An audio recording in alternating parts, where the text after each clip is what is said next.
Yeah, thank you for inviting me back. It's a pleasure to be here. So the topic of this little course of lectures is symmetric computation. Now, the title symmetric computation covers many different approaches. I'm going to talk about one particular view of symmetric computation, which is kind of a bit cheeky, coming here to Warsaw, where people have developed this whole alternative view of Turing machines with atoms and so on, which is another view of symmetric computation, but I'm not going to talk about that, right?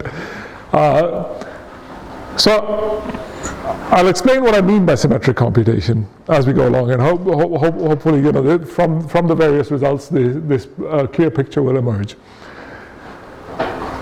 If you read my little abstract, I said there's this notion of symmetry which comes from many different motivations, and it incorporates. There's sort of combinatorial view, there's a logic-based view, there's other things. And I realize, of course, that you may not have background in all these topics, so I should encourage you. I mean, if you think I'm assuming something which isn't clear, stop me and ask me to explain, and so on. Yeah, I'm happy to be interrupted as we go along. So, I picked this quote out from a book by Aho and Ullman, Foundations of Computer Science, a sort of introductory computer science textbooks for undergraduate students, where they say computer science is the mechanization of abstraction. I really like this view, because first step to solve a problem computationally is to abstract, right? I regard this as the first step. To give you an example, many years ago, I had a student, an undergraduate student, who was doing a project, writing a program for building railway timetables or something like this. He's not a very good student, so I mean but I found the biggest struggle was trying to get him to formulate the problem for which he was writing a program in an abstract setting. He would talk about trains and stations and whatnot, and I said, okay, what we want to get the algorithm, what is a train? Right? There's lots of things about a train. It's a sequence of carriages, it has lots of properties, it has weight, it has length, it has so on. Which of them are actually relevant to the question you want to solve, and which of them you forget about? Forming that abstraction is the very first step before you can start solving the problem. Okay? Aho and Ullman call this constructing an abstract data model. Data model keeps those bits of data, right? What is data? Well, there's some concrete, messy reality which has all sorts of information which you don't need. You have to decide which part of that is relevant and goes into your data model. That's abstraction. So now I just wanted to pick, as an example, you have an app on your phone which for calling taxis. Lots of people are calling taxis, and now you have a bunch of taxis, you have a bunch of requests, you want to match the taxis with the requests. Now there's lots of aspects to this problem. In practice, you want to worry about the dynamic aspects, requests come and go, you want to worry about distances, all sorts of things. But fundamentally, I want to focus on one abstract problem. You have a set of taxis, you have a set of customers, and you want to match them. Okay?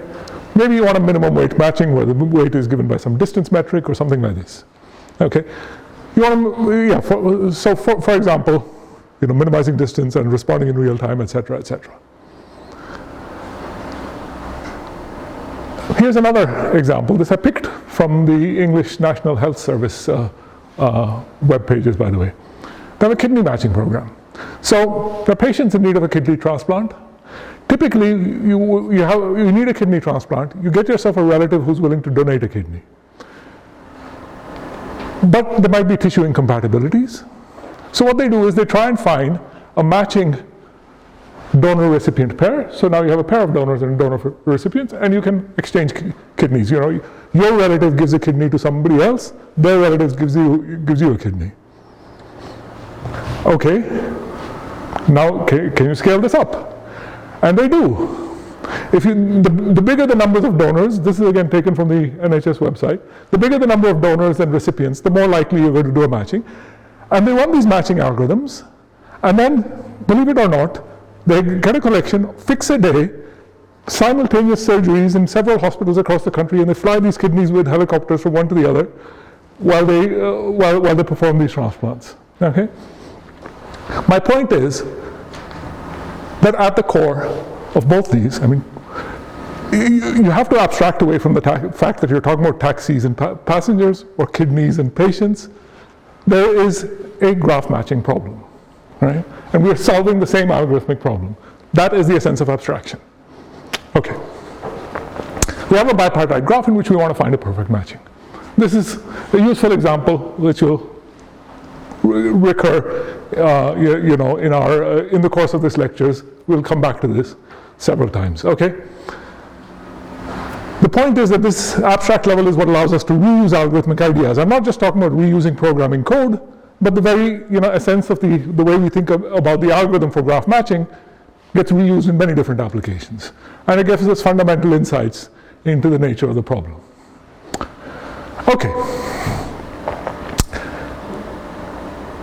So, sorry, this slide is just a little bit of a joke, So, theoretical computer scientists are always interested in abstraction. Years ago, one of my students sent me a draft of a paper. He didn't yet have an abstract, and this was his abstract, Of course it's abstract. You want concrete, go to a building supplies merchant. But okay. So we typically describe algorithms or algorithmic problems on abstract data like a graph, right? I give you a bipartite graph. Can you get a perfect matching? We analyze these algorithms for their running time, space requirements, various things. But actually, you go to a course on complexity theory, computational complexity, and it's typically defined, computational complexity, you define the complexity of a set of languages. What's a language? It's a set of strings of symbols, like zeros and ones, and you have a Turing machine. This doesn't look very abstract. I mean, of course, a Turing machine is an abstraction of the notion of an algorithm, but this, as a representation of data, is sort of, pinning it down to something very concrete. And there is a mismatch. It's generally harmless because any arbitrary data structure can be encoded into bit strings, and in practice, actual working computers do this. But there is a breaking of abstraction here, and this has a cost. And this I want to talk a little bit about this. Okay. So there is a mismatch between our notion of complexity defined on sets of strings and the way we actually describe algorithms working on things like graphs. That's the thing I want to talk about. Sometimes even high-level descriptions of algorithms will break abstraction, and let me give you an example. Let's get back to matching in bipartite graphs. How do we discover whether a graph has a perfect matching? So we have a bipartite graph. It has two sets, A and B, two sets of vertices, and E is the set of edges between A and B. Right? Has everyone seen an algorithm for perfect matching? Okay, here's a brief description of one. You start with an empty matching. At any point, if you can find a vertex in A, which is currently unmatched, right? Maybe I should pause and ask a more fundamental question. Does everybody understand what I mean by a perfect matching? Yes, okay.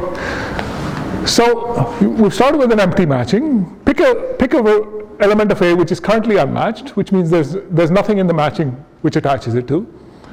And you find an augmenting path starting at A and ending in an unmatched B. What does this mean? It means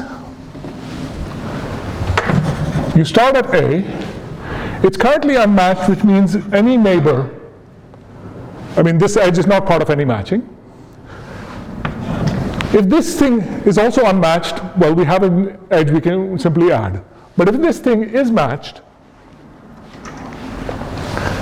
it's matched to something in A, and we look for another edge going out of this thing, and maybe that thing is matched, and so on, until we get to something in B which is unmatched. That's what we call an augmenting path. An augmenting path is a path starting from an unmatched vertex in A, ending with an unmatched vertex in B, in which the edges alternate between things which are in the current matching and things which are not. And then what you do is you change your current matching to take the kind of symmetric difference with this path you have found, which means you throw out these edges from your matching and you add these, and you have increased the size of your matching by 1, necessarily. Okay? Why are we guaranteed to find an augmenting path? Well, the thing is, if you don't find one, if this process doesn't find an augmenting path, then there is no perfect matching. And this follows from Hall's marriage theorem, because if, starting with A, there is no augmenting path, then this procedure will give you a set of vertices here whose neighbors on the other side are strictly smaller, and that tells you there is no possible perfect matching. So the thing is, this search for a path involves no backtracking. If your current matching is not maximal, just blindly looking for this will find you an augmenting path and increase the size of the matching by 1, which means this will converge to a maximal matching. Okay. Point is, the choice of A is arbitrary. Right? This algorithm started with pick a vertex A currently unmatched. Which one do you pick? An actual implementation of the algorithm will use some concrete values. You'll have node identifiers, pick the smallest one or something like this. That's what I call as concrete hidden data. It's not part of the abstraction when we think of this as a graph algorithm, right? So the way I put this is abstract data, like the graph, has certain symmetries. And if we want to think of the algorithm as being abstract, it should respect those symmetries. In other words, for example, if you have two nodes in the graph, which are indistinguishable, they have exactly the same set of neighbors, for example, then no algorithm which respects the symmetries should treat one differently from the other. Right? That's what I mean by a symmetric, an algorithm that respects symmetries. Okay? So what algorithms have the property of respecting symmetries? I gave you an example of one which doesn't. Okay? This is not a symmetric algorithm in some sense.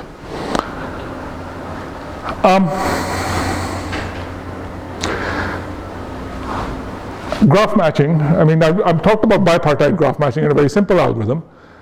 If you look at general graph matching, which is, I give you a graph which is not necessarily bipartite and you're looking for a maximum matching in it, the best known algorithm is what's called Mikhaili-Vazirani. This is from the 1980s, I guess. Still the fastest known. It has running time something like big O, if I remember right, square root of the size of the times of vertices times the number of edges. Okay? This is asymptotically the best known algorithm for graph matching. I mention it because in the process of looking at this question of symmetry, I looked at this algorithm some years ago, and there's the original algorithm from the 1980s, and there's another paper published about 15 years later, which is an analysis of the algorithm, also by Vijay Vazirani. This paper runs to about 60, 70 pages, mostly proving that the correctness of the algorithm, that it actually does compute the matching.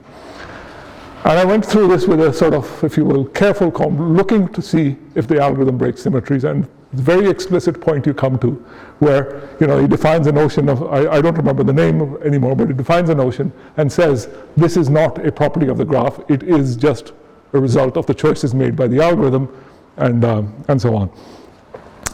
And by the end of this course, I will give you a symmetric algorithm for graph matching, but it is a symmetric polynomial time algorithm. It's easy to come up with one which takes exponential time and is symmetry preserving, but it's not this. Okay. So there we go. Can matching be solved by an efficient and symmetry respecting algorithm? Keep that question in mind as we go along. We're going to take a circuitous journey through many other things, but this is a question for you to think about now. Can you come up with an algorithm? Okay. So some algorithms are naturally symmetric, and this typically arises, I mean, this question arose in the context of database theory. When people were studying relational databases, you write down queries for a relational database. You are not, the queries are formulated in a language which only talks about the high-level abstraction. That's the point, right? And this is not just database query languages. You want declarative languages in general to talk about a high-level abstraction and not about the physical representation of the database or anything like this. Okay? So for instance, suppose I write down this is a formula of first-order logic. We have a graph with an edge relation E, and this says that M is a subset of the edge relation. That's what this bit means. And for every x, there's a unique y such that mx y. So in other words, this says that M is a matching. Say we want a procedure which takes a description like this and automatically gives you an algorithm for finding an M, or finding a maximal M, or something like this. Okay? We would expect any such automatic procedure to be symmetry preserving, because there's nothing in this description which, you know, tells you that you should treat this vertex differently from this vertex. Okay? So that's partly where the motivation from studying these kind of symmetric algorithms comes from. But any obvious way of translating this tends to give you exponential algorithms, because you have to search for all possible, you search over all possible sets. M seems to be the kind of natural thing to do with a description like this. That's an exponential process. Okay? So as I said, this kind of question arose naturally in the context of database query languages, and back in the 1980s, people asked, you know, can you formulate languages which work on abstract structures and can be efficiently compiled to things which work on the actual physical database, but that should be invisible at the level of the language, but you still want to make sure that the thing you compile to is efficient. Okay? So here's a typical machine model. So think of, instead of Turing machines, I had a little picture of a Turing machine earlier, but now instead of a string of zeros and ones, we have a bunch of relational tables. And the way the machine queries these tables is by some kind of, you know, abstract interface, treating them as relations, unordered sets of tuples, for example. So typical kind of database operations like joining relations, projection of a relation, complementing a relation, counting the number of elements. This is, you know, when you write SQL queries, this is the sort of thing you're doing. Okay? And so your counting means, of course, you need some numerical registers to store the values of counts. And so here's one way of formalizing the notion of an abstract algorithm, working on, let's say, relational structures. I'll come back to this later, but for now, I'm just kind of introducing one natural way we could do this. The other way, and this I'm going to explore now in some more detail, it comes from logic. And this is, again, people in databases, you know, your standard SQL without sort of aggregation operators translate, or relational calculus rather, translates to sort of first-order logic expressions on relational structures. And we have this whole branch of logic and finite model theory, which studies exactly how do you analyze the expressive power of logics over finite relational structures. So, as an example, take first-order predicate logic, which means we have some fixed vocabulary, sequence of relation symbols, R1 through Rm. For most of my examples, I will just have one relation symbol and it'll be binary, so in a way we're just talking about graphs. But in general, we have some collection of relations. We have a collection of variables, and we can now write down expressions in first-order logic. So, if this is, Ri is a relation of arity M, and X is a M tuple of variables, right? This is an expression I can say that two variables are equal, I can form Boolean combinations, and I can quantify, right? So this is the first order logic over this vocabulary of relation symbols. Now I can write down such a first order expression, a first order sentence, so no free variables. When I'm given a structure A is just, so a universe with an interpretation for each of these relations. And I ask, decide whether the sentence is true in this or not. Okay? So this is, essentially, I've formed a language for abstractly describing properties. And it gives me a decision problem given a structure. Is it true in the structure or not? I suppose many of you know this. What's the complexity of this problem?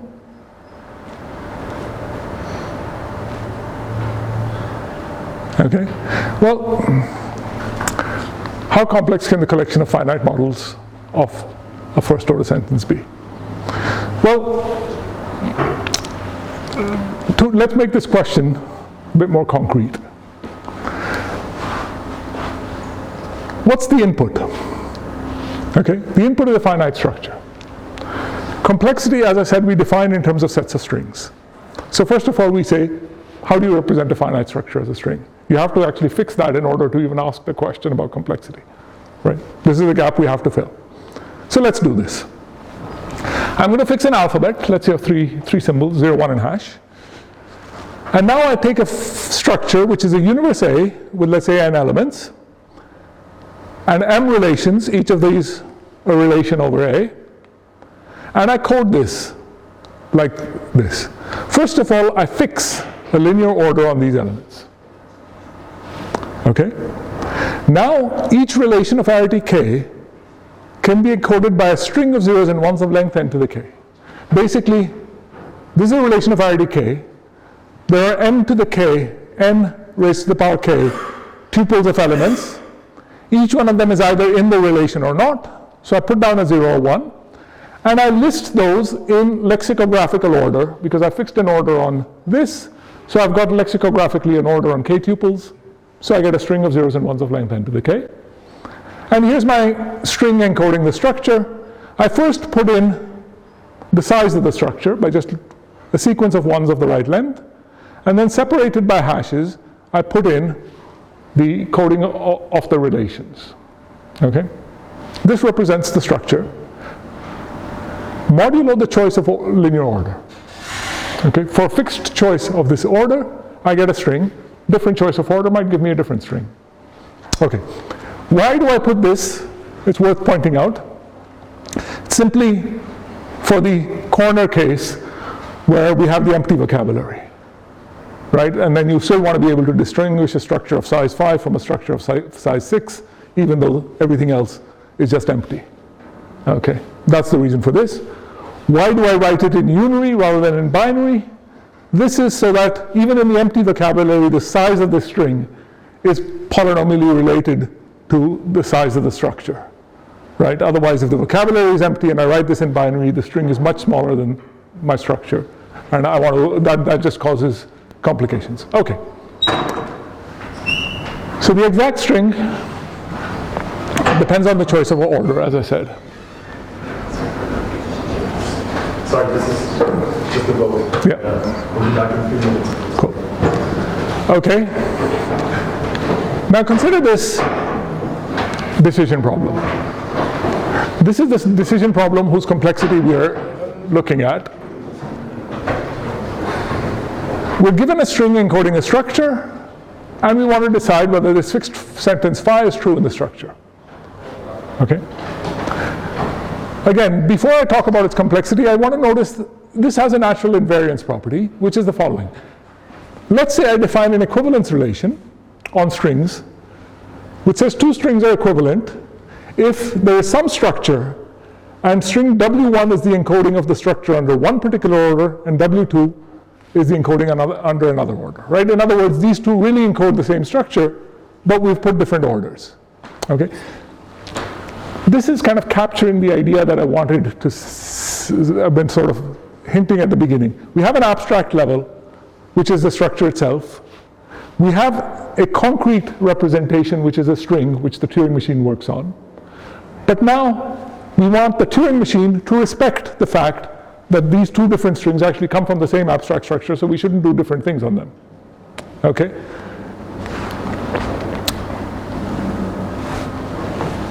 So one thing, of course, is if you want your Turing machine to respect this, you could look at your input and just choose a canonical representative of this equivalence class. But that's a hard problem. This is the isomorphism problem, right? Given two encodings of the same structure, decide whether they are, or given two encodings, decide if they are the same structure. That's the isomorphism problem. We don't know how to do this in polynomial time. We don't know how to produce a canonical representative in polynomial time. So this is why I said there is a mismatch between describing things at the abstract level and the concrete level. In some sense, if we could produce canonical representatives up to isomorphism efficiently, the whole problem would go away, and my lecture would be rather unmotivated. Okay. So this is what I call the invariance condition. Okay. Keeping this in mind, let's get back to the complexity of this problem. So here's the kind of obvious algorithm, if you will. You proceed recursively on the structure of the formula phi. If you have an atomic formula, so a formula of the form some relation or just an equality, right? Oh, sorry. You do it by direct outcome. So I should say, so here's what my algorithm is doing. We have the formula, we have the structure, and at any given point, we're starting with something which has no free variables, but at any given point, we have, for each free variable, a pointer to an element in the structure, which is the evaluation of the free variable. So Boolean connectives are easy. You recursively do one side, do the other, combine the results. Main thing is when you have a quantifier, basically you put in a pointer for each element of A, expand the structure with a pointer to that element, and then check whether the formula holds for that evaluation. Okay? Okay, the way I've written it, basically expand the structure with a new constant symbol and do this, but I didn't actually talk about constant symbols, so maybe this is slightly inconsistent with my definition. But the idea is simple. For each quantifier, you just loop through all elements, evaluating the thing, and recurse through the formula. As I said, it's the obvious thing to do. What's the running time? So n here is the size of A, the number of elements of A. M is the nesting depth of quantifiers. And L is the length of the formula. So what is this? The time is n to the m. Why? Basically because if you have quantifiers inside the other, you have m nested loops, each one running in time n, so you get n to the m. The multiplication by L is to basically take care of all the other cases. Okay. What's the space requirement? M log n will do, because you basically need, for each quantifier, you need a pointer to the structure, and that takes log n bits to represent. Okay. So the main thing is, if you fix this sentence, if you fix the formula, this is logarithmic space, because m is now a constant, and polynomial time, because L and m are both constants. Okay, so for a fixed formula, the collection of structures which satisfy it can be decided in logarithmic space and polynomial time. Okay, well and good.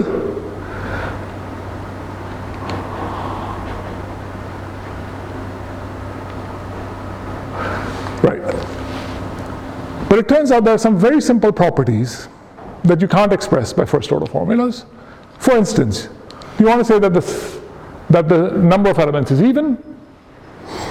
This is clearly, it's a well-defined abstract property, but there's no first order formula to do this. Well, actually, we will see something that proves this, proves something even stronger in a little bit.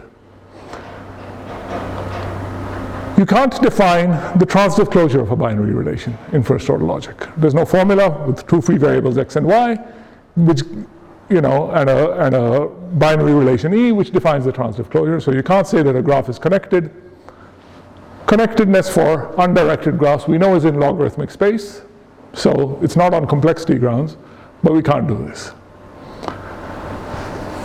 So the next step for a logician is consider second order logic. Second order logic means we can now say there exists some relation x satisfying phi, so we can introduce new relation symbols as variables and quantify over them. As an example, this looks like a horrendous formula. Here is now a formula of second order logic which says that the number of elements is even. Okay? Roughly speaking, so the claim is this is true in some finite structure if and only if the structure has an even number of elements. What it's really saying is there is a B, which think of it as a binary relation, which is a bijection. This condition basically says, this defines a bijection. For every element x, there is a y such that bxy, and if bxy and bxz, y equals z, so this is unique. So it's an injective map from the set to itself, so it's a bijection. And this bit, this also says, it's function and it's injective, so it's a bijection. And this says that there is some set S, says that B is a bijection between S and its complement. Okay, so if you can find a bijection and a subset of the universe says that the bijection is says that B is a bijection between a set and its complement, the total number of elements is even.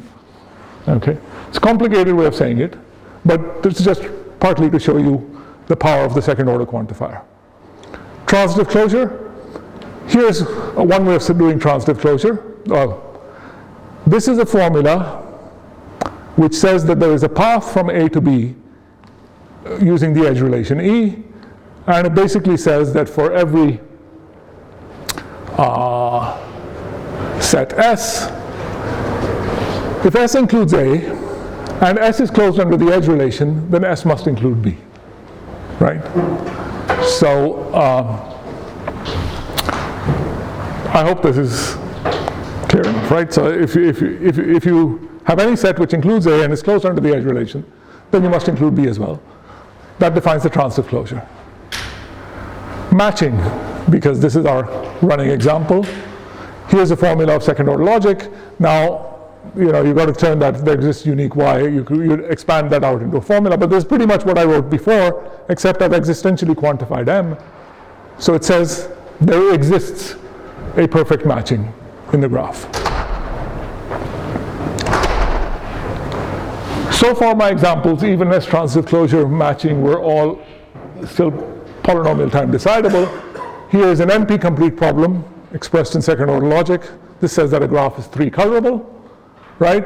To say that a graph is 3-colorable means there's 3 sets of vertices. Every element, every vertex is in one of the 3 sets. No element is in 2 different ones. And for every edge, it's not the case that the 2 endpoints are the same color. So proper coloring of the graph. Here's a formula. Okay, so we've got NP-complete problems in here as well. This is no coincidence. So now this is kind of the founding result of descriptive complexity, of the theory of descriptive complexity.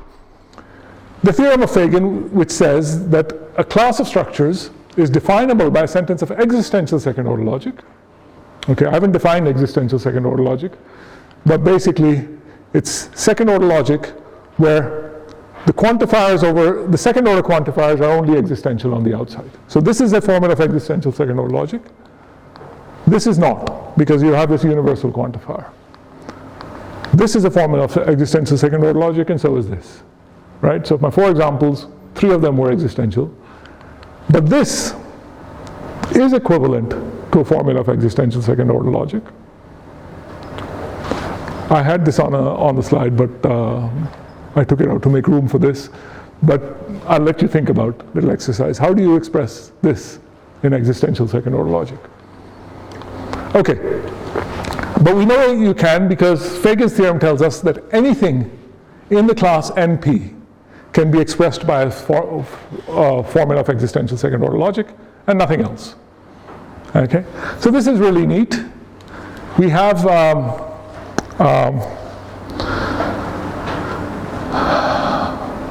an abstract language which describes properties of structures at the abstract level. It's not talking about the actual string encodings. It's not talking about the concrete representation. And it captures sort of exactly a natural complexity class. And moreover, there's an efficient translation in the sense that you can take any sentence of this and turn it into a non-deterministic polynomial time machine, right, efficiently. Okay. Can we do something similar for polynomial time? This was a question first asked by Chandra and Harel back in 1982, still remains open. And the fundamental problem is kind of the one I hinted at when I talked about this invariance relation on strings. If you could produce a canonical string encoding of any finite relational structure, you could construct a logic for polynomial time. But we don't expect that to be true. Well, I don't know what expect. Many people think maybe it is, graph isomorphism quite possibly in polynomial time. But we certainly don't know this at the moment. Okay? Formally, a logic for P would be a recursively enumerable set of sentences with a computable map. So there's an efficient translation of the sentences into polynomially bounded Turing machines. I'm not going to pursue this line. I mean, there's much more to be said about this line of work. But I just wanted to flag here. This is a sort of, it's a major open question. It motivated a lot of work. And in particular, it led to a definition of something that I'm getting to now, which is fixed point logic with counting, which is in some sense the starting point of my investigation into symmetric computation. Okay. So let's see. We want something. First order logic, we said, is much too weak. You can't even say that the set of elements is even. You can't do connectedness. Second order logic, we overshoot. The existential part of second order logic is already all of NP. We think that's too much. Can we find a natural thing in between? First suggestion is, instead of, so in second order logic, right, you write things like this. There exists a relation such that phi, like my formula for existence of a perfect matching. When you translate this into an algorithm, this is an exponential search. There's an exponential search space, right? The set of possible relations. And then you want it to satisfy certain conditions. This is why this is the classic form of an NP problem, right? There's an exponential search space among which you want to find a solution. So we want to avoid this kind of generality. And what we do is we expand first order logic not with arbitrary quantifying of relations, but relations that you can build up inductively, right? So you can't, so in some sense, not relations, not searching over all relations, but only relations which you can constructively build, and therefore that you can do in polynomial time. So how do we formalize this? So we have a formula of first order logic with a relational variable R. We don't want to stick a quantifier R. Instead, we look at this formula as defining a certain kind of operation, which means given any interpretation for the relation in a structure, this formula defines a new relation. Okay, so we've got a relation R and we've got k first order variables. K here is the arity of R. Okay, so this new relation is those k tuples which, when you interpret them by interpret x1 and xk by this k tuple, and you interpret that relation variable by this new relation, satisfy phi. So this is a new k-array relation which we call phi of Ra. For any Ra, there's a phi of Ra.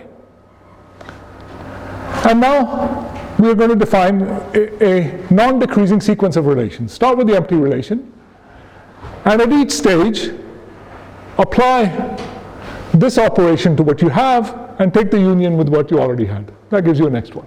So you build a new relation in a sequence of stages. Throw in all the tuples which satisfy this formula letting R be the things you already have. Okay?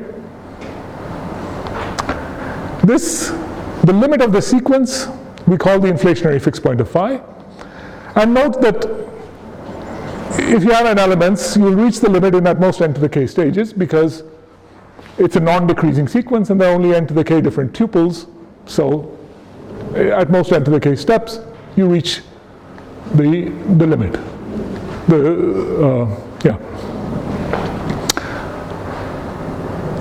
Which means you can compute this in polynomial time because evaluating a fixed first order formula is always polynomial time, as we've already seen. Okay, so we get a logic by basically allowing an operator which allows us to do this. If we have a formula, then we can put, this is now, if you will, the binding operator, IFP, bind the relation symbol R and the tuple of variables x. This defines a new relation, and we can say that some tuple t is in that relation. This is now a formula we can form. Okay? It's to be read as that tuple is in the inflationary fixed point of the operator defined by phi. I'll skip this bit. I mean, there's alternative versions. In fact, the original version involved least fixed points of monotone operators. I've defined it in terms of inflationary fixed point. It gives us the same thing. So I'm going to skip that bit. But here's an example, just the classical example. To define the transitive closure of a relation E, here's how we do it. We have a new variable t, and we say, consider those pairs x, y, right? This is binding the variables, which satisfy this formula. Either x equals y, or this thing is true. Now, initially t is empty, so this thing is true exactly if there exists an x, exz, and tzy, but this is empty, so this is just false. So, stage one, you start with t empty. First stage, you get all the elements for which x equals y, all those pairs.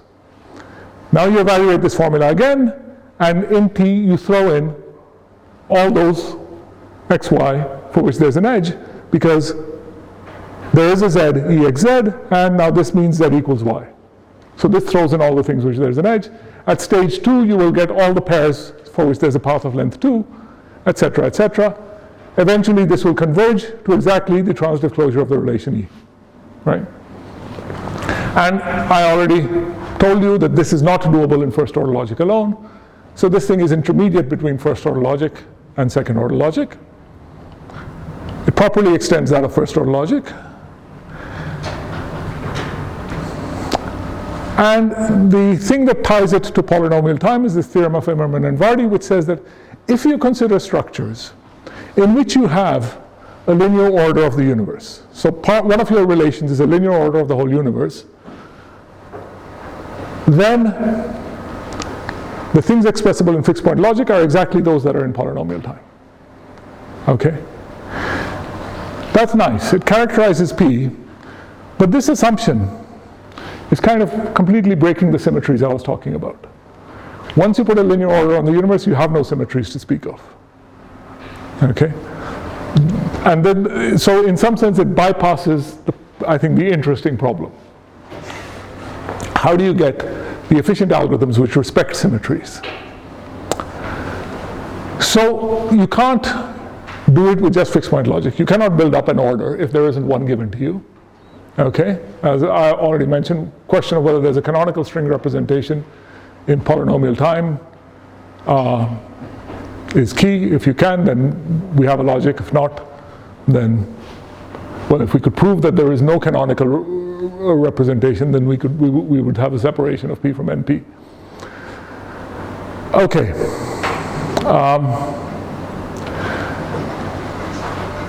By itself, fixed point logic, in the absence of this linear order, is too weak to express all polynomial time properties. In particular, you still can't say, I mean, while my two examples for first order logic were evenness and transitive closure, I've shown you can do transitive closure, you still can't do evenness. Okay.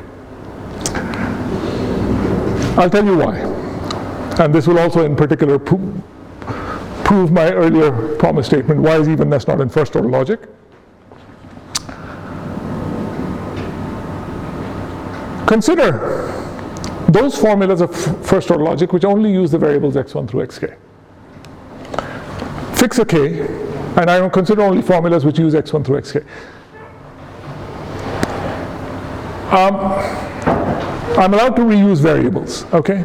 So, for instance, I can say there's a path of length 4 from x to y using only 3 variables, right? How do I say this? I say there is a z, exz, right? And there's an x, ezx, and there is a z, exz, so on, and EZY. Okay, so crucially, reusing the variables x and z, using just 3 variables, I can say there's a path of length 4, and nothing special about 4. I could say there's a path of length 73, also using just 3 variables. Okay, so that I want to emphasize that when I'm limiting the number of variables, I'm not limiting the quantifier depth or anything like this. Okay. Say 2 structures, possibly with 2 tuples, are equivalent with respect to LK if they're not distinguished by any formula. Okay, there's no formula true in one, false in the other, of LK. Now what you can do is if you start with a formula with k variables, you can show that each of the relations in the stages of the definition of this inflationary fixed point, these inductive stages, can be defined using just 2k variables. So the number of variables doesn't grow with the stages. Okay, so how do I do this? I'm not going to give it to you in detail, but basically you define phi m plus 1 by taking the formula phi and replacing r with the definition of phi m, right? That's the idea. And then taking a disjunction with phi m, with the formula defining phi m. Now, with carefully renaming bound variables, it turns out, and reusing the variables exactly in this form, you will never need more than twice the number of variables in the original formula. In fact, when I said you can do, there's a path of length 73, I mean, all I'm really doing is unfolding that fixed point definition of transitive closure I gave you, and substituting for every time you substitute for the relation, the formula you've already defined, and just rename the variables. Okay. So this is how you prove translation of fixed point logic. So any formula can be translated into the stages of the fixed point can be translated into L2K. Why is this useful? It's because we have a way of characterizing this equivalence and then proving that some properties are not invariant under this equivalence, right? So the methodology is this. I'm going to define something called the K-pebble game. Think of it as it's a 2-player game with spoiler and duplicator. 2 structures A and B. So this is the board they play on. They have, 2 structures A and B. We have 2 players playing on it, and these are their pieces which they can move. There are k pairs of pebbles, right? A1, B1, AK, BK. These pebbles are going to sit on elements of A and B. A1 through AK on elements of A, B1 through BK on elements of B. At each move, spoiler picks up a pebble and places it on an element. The spoiler can pick up any A or B element. If it's an A element, it goes on A. If it's a B element, it goes on B. Duplicator responds by taking the matching pebble. So if spoiler moved AI, duplicator has to move BI, right? If spoiler moved B17, duplicator has to move A17 and puts it on an element of the other structure. Now you look at the map from A to B of just the pebbled positions, this partial map. If it's a partial isomorphism, right, which means it preserves all the relations just on those elements, the game can carry on. Otherwise, spoiler has won. Okay, so briefly speaking, Spoiler is trying to show these two structures are different. Duplicator is trying to pretend that they're the same. But spoiler has limited resources, just K pebbles, to try and do it. And now, it's not too difficult to show that if duplicator has a winning strategy to survive Q moves, then there's no formula which will distinguish A and B, which has K variables and quantifier rank at most Q. This is actually not too difficult because, I mean, there's a converse as well, but this is the easy direction in some sense, because if there is a formula that distinguishes A and B, that formula just describes a winning strategy for spoiler to play, right? Whenever the formula involves the quantification of a variable, let's say, inductively, we have a formula like this. I've used phi too much, let's say psi. We have a formula like this. If this is true in A, spoiler will play on the one element on which it's true. If the formula is false in B, any place that duplicator plays, psi will be false of the resulting position. Okay? If this is false in A and true in B, then spoiler just plays on the witness in B for this existential quantifier. So spoiler always plays on the witnesses of the existential quantifiers. Reusing variables corresponds to picking up pebbles already on the board and placing them. You never need more than K because there are K variables altogether. And the number of moves corresponds to the quantifier depth. Eventually, spoiler will get down to an atomic formula, which is true in one structure, false in the other, which means the currently pebbled position don't form an isomorphism. Okay. I hope that's clear enough. A bit hand-wavy, but clear. And as I said, there's actually a converse, so this characterizes this exactly. But in fact, all we'll really need is this easy direction. So now, to show that evenness is not definable, all we need to do is show that for every K, we can come up with a pair of structures AK and BK. Hang on, I think I've skipped something. Oh, no, maybe I didn't. I should say that the consequence, I think the consequence, which I didn't note of here, is that any formula of, for any formula of FP, there is some fixed value K, right, such that the formula is invariant under this equivalence relation. So to show that evenness is not definable, we just need to show that for every K, we can find a pair of structures, one with an even number of elements and one with an odd number, which are LK equivalent. And this is not too hard. You just if K has K elements, if A has K elements and B has K plus 1 elements, assuming K is even, then these conditions are satisfied, right? AK has an even number, BK has an odd number. And there are no other relations. So any map which is injective, on K-pebbled positions is a partial isomorphism because there are no relations to preserve other than equality.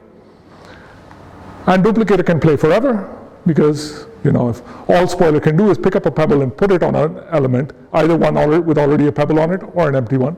But there's always a matching one on the other side, either one with the same pebble on it or a free one, because there are more than K elements. So there's no way to tell these structures apart using fewer than K variables, and so fixed point logic cannot express evenness. And here's a simple picture illustrating that in fixed point logic we can't express the existence of a perfect matching, right? Take complete graph on two sets of K vertices, in this case K equals 3. Complete bipartite graph with K vertices there and K plus 1 vertices there. And again, on the K-pebble game, duplicator can play forever. Whenever spoiler plays on this side, duplicator responds over there. Similarly, if spoiler plays among these, duplicator responds here. Responds to any move between this and this. And the map is always a partial isomorphism because they're across, whenever there's an edge here, there's an edge there. And whenever there's no edge here, there's no edge there. Okay, is this clear? The example clear enough? Okay. So, existence of a perfect matching is not definable in fixed point logic. Okay, that's pretty much the end of fixed point logic, because I'm going to move on to, now this is the key, the model we really are interested in. So, back in the 80s, people were asking this question about, can we have a logical version of P time? If you put an order on the structure, in some sense breaking all symmetries, fixed point logic is enough. If you don't have an order, fixed point logic is very weak. We've just seen 2 examples of things you can't do. And Immerman says all these things that you can't do have to do with counting. So maybe just add the ability to count to fixed point logic and that'll be enough. And we get fixed point logic with counting, FPC. So I'll give you the definition, and I'll give you an ugly example of the sorts of things you can do in fixed point logic with counting. But as we go along, I hope we'll build up some intuition for this. So in the logic, we have 2 kinds of variables. Variables which range over the elements of the structure, like we had before. But we also have variables which range over numbers. For our purposes, let's say non-negative integers. Right.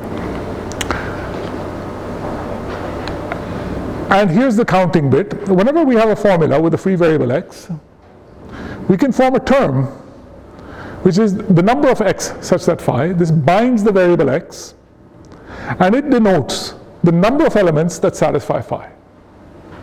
Okay? So, in here, we could say, maybe this is, with a, maybe I'll write down a formula, just as an example.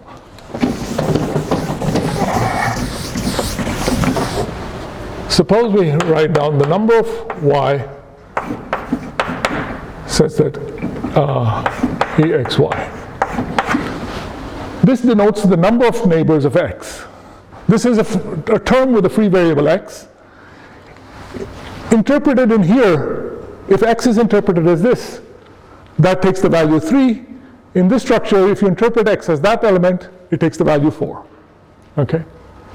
So that's what these counting terms do. On these counting terms, now we have terms in our logic which denote numbers. We can do arithmetic. We don't want the logic to get too powerful. If you can do arbitrary arithmetic on numbers, you're already you can do undecidable things. So we restrict quantification over these. When we quantify these variables, they have to be bounded by some term t. So every quantifier has to be explicitly bounded. So there's no unbounded search involved in evaluating these formulas, and that's it. Okay? That's a fixed point logic with counting.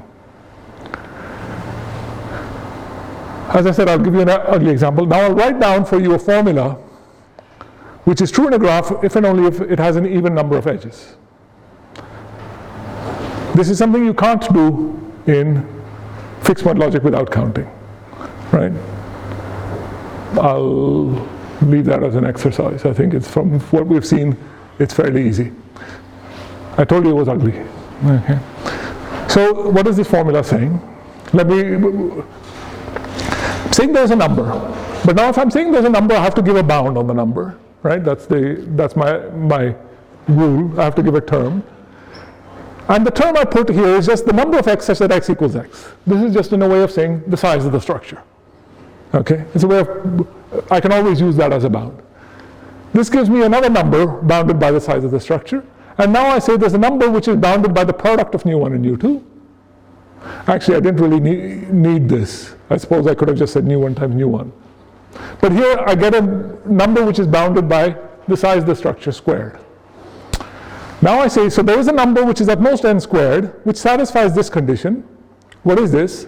I mean, I'm abusing syntax here. I'll explain how to do this in a moment. But look, count the number of y such that exy. Okay? That's a term. It may be equal to mu. So count the number of x for which that formula is true. That's counting the number of vertices whose degree is exactly mu. Right? Multiply that by mu. Multiply the number of vertices by the degree. Right? And sum over all values of mu up to the size of the structure. What do you get? You basically have summed the degrees of every vertex. You've got twice the number of edges. So mu3 here is twice the number of edges. And now I say there is some mu4 less than or equal to mu3. So that mu4 times 4 is mu3. So mu3 is a multiple of 4, which is to say that the number of edges is even. Okay? So I've said the number of edges is even, except that I've used this summation.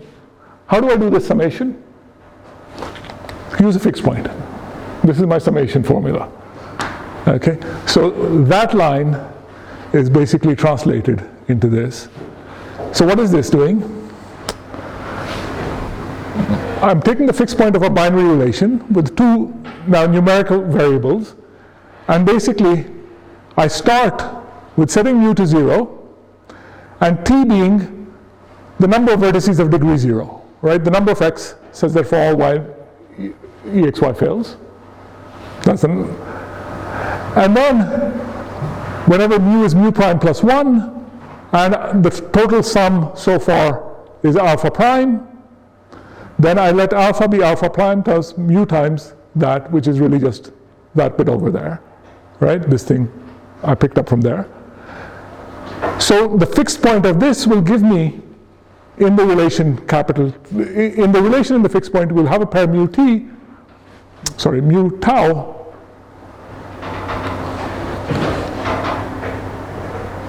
Okay, this should be the other way around, I realized. Okay. This will, the point is, this binary relation will give me those pairs, mu tau, where tau is the sum, this sum up to the value mu, and then I check that mu3 is the value when mu reaches the maximum possible. You need to flip these around to get the right formula, sorry. But, okay, I hope that's clear. So I basically, the sum I can do by fixed point. So I just kind of wanted to illustrate the kind of power of this logic. These formulas look a little bit unnatural, but there's something fairly natural about it, and here's maybe something that will justify this naturality claim. I told you early on, I gave you this example of relational machines, which is a natural way of looking at things which operate on relational databases without assuming any kind of physical representation, right? You have input a relational database, relational and numerical registers, and these kinds of operations. Well, it turns out, so FPC is exactly those properties. What you can define as FPC is exactly those properties which you can do with these machines in polynomial time. Okay? FPC is the polynomial time restriction of this kind of natural machine model for working with relational structures. And why is that? I'll leave you to think about it, but this is maybe I'll come back to this in the class later on. Okay, but I should move on. So just like we could analyze fixed point logic by counting the number of variables, turns out we can do something similar for fixed point logic with counting. But what we need to do is we start with first order logic and add counting to it in a simpler form, not with these numerical variables and counting terms. We just allow ourselves to say things like there exists I elements x such that phi, right? So this is to be read as there exists at least I elements x for which phi is true. But we restrict the total number of variables to be just x1 to xk like we did when we defined lk. Now every formula of ck is equivalent to a formula of first order logic, right? If I say there exists 3x such that phi, this is the same as saying there exists x1, there exists x2, and there exists x3. x1 is not equal to x2, and x1 is not equal to x3, and x2 is not equal to x3, and phi of x1, and phi of x2, etc., right?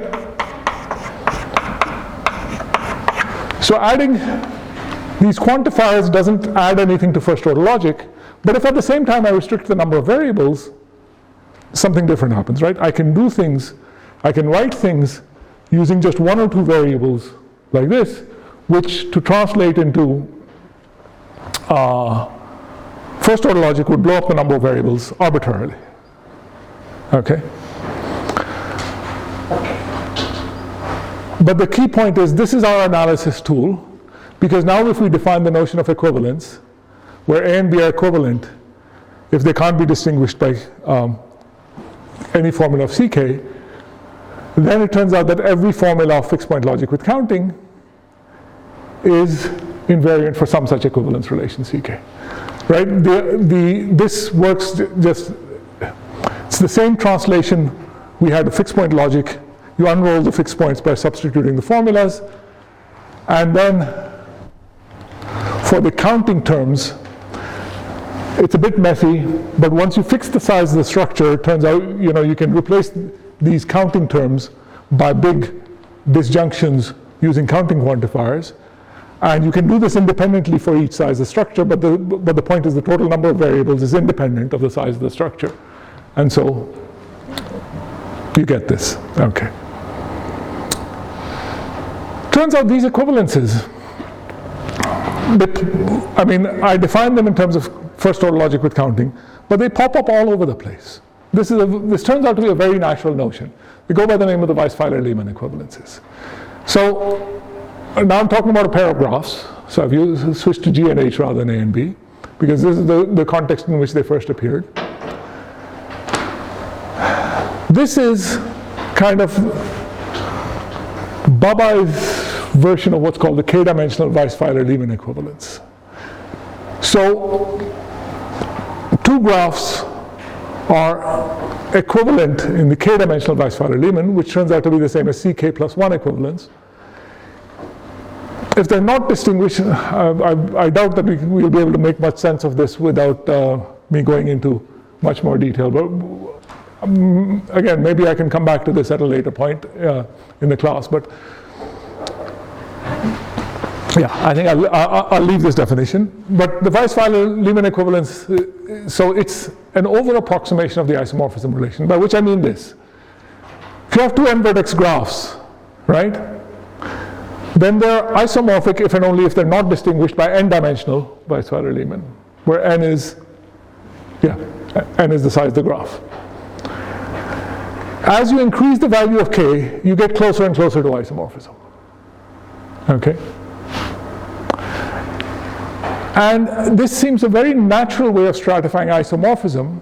Okay, but I should also point this out, that the k variable equivalence is decidable in time, n to the big O of k. So it's polynomial time for any fixed k. This, as I said, has popped up independently, these equivalences, in combinatorics. I say Babai, there are a few other names I could mention over here, and that's basically the definition I had on the previous slide. In terms of logic, this is the CK equivalence I just talked about. You can characterize these purely in algebraic terms, these equivalences, which is a kind of Weisfeiler's original formulation extended to higher dimensions by Hom.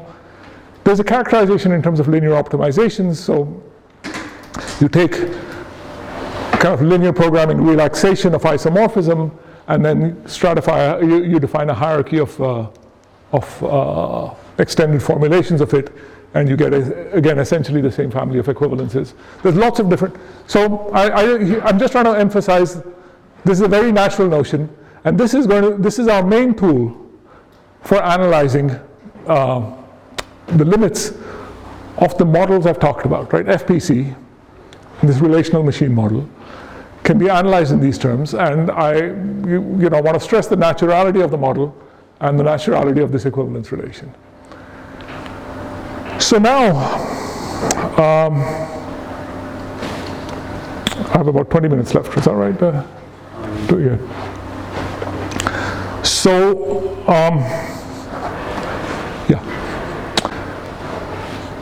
now I'm going to at least point to you to a third characterization of this of this class FPC I've defined, which I'm thinking now of as a class of problems. If you want to think of it, you can think of it as a complexity class. It's contained inside P time, but with certain symmetry requirements.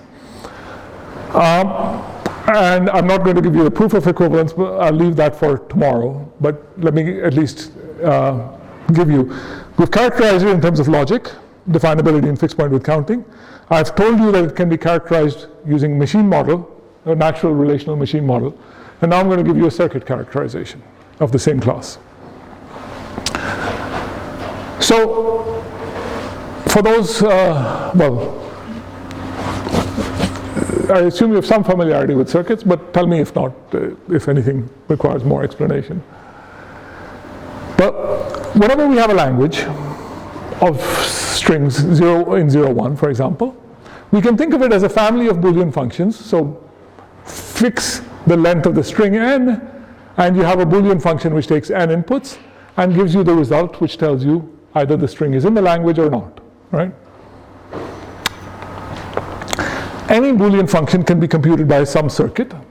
So a circuit is just, a directed acyclic graph where every node is a gate. I'll assume, it's ands, ors, nots, majority, and with these ands and ors being arbitrary fan-in, they can be ands and ors over large things. The inputs are some variables x1 to xn, which can take values 0 and 1, they're Boolean variables, they correspond to that. You evaluate the circuit and you get a result, right? So you have a distinguished gate, which is the output. And I think it's, no one has any trouble with the fact that any Boolean function is given by such a circuit, right? Okay. I wrote and or not here. Over there I also have a majority, but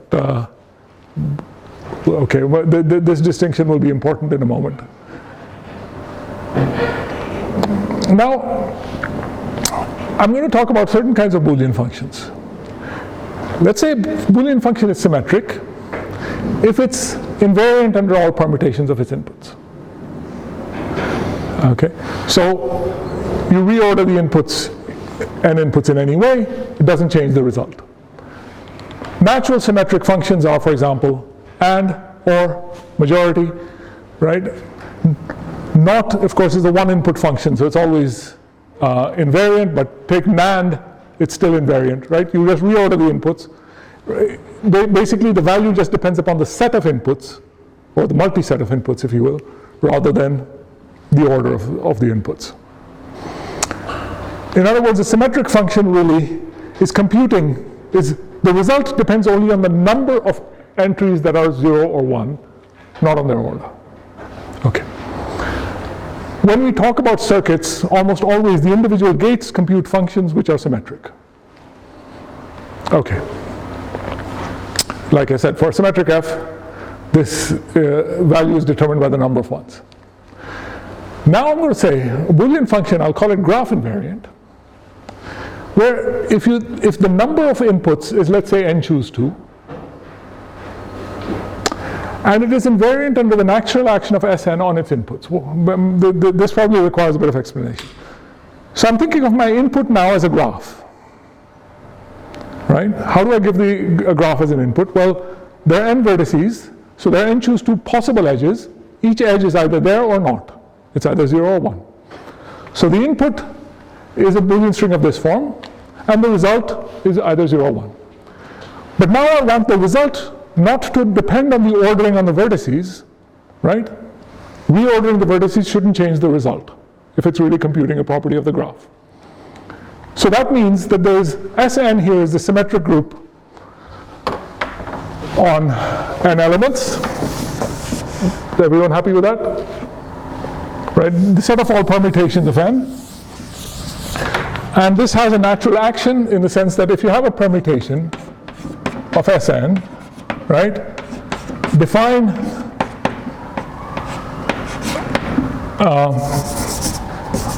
really I should say define its value on the pair ij to be the set pi pi j, right? So this is what I call the natural action of this permutations on the inputs over here. And we say the Boolean function is graph invariant if it has this property that reordering the vertices by some permutation of n doesn't change the result. More generally, I can do this for any relational vocabulary. We say that this is tau invariant, function like this is tau invariant, if basically it's defined on the strings encodings of tau structures. The strings encodings I had before, but just keep the relational part of it. Well, actually, it doesn't matter, right? I defined the string encodings of tau structures, and I had defined an equivalence relation on them, right? To say that a function is tau invariant just means that it's for two equivalent strings, it gives you the same result, right? These are just reorderings of the universe of a structure. Okay.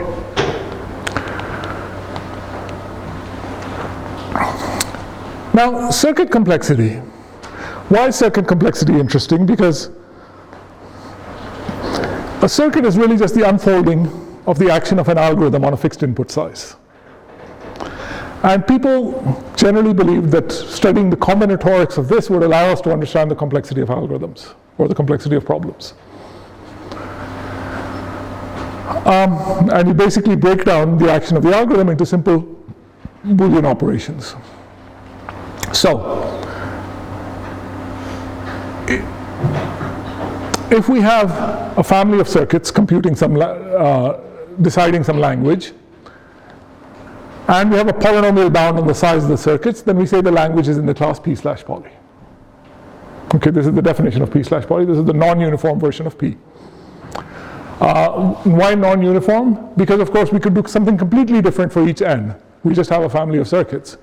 So you can do things which are undecidable in P/poly, right? Because you could do completely different action if n codes a Turing machine that halts versus one that doesn't. But the point is that the amount of computation you do for any n is bounded by a polynomial. The uniform version is if you can get the circuit Cn from n by some calculation in polynomial time, then you get exactly P. Okay?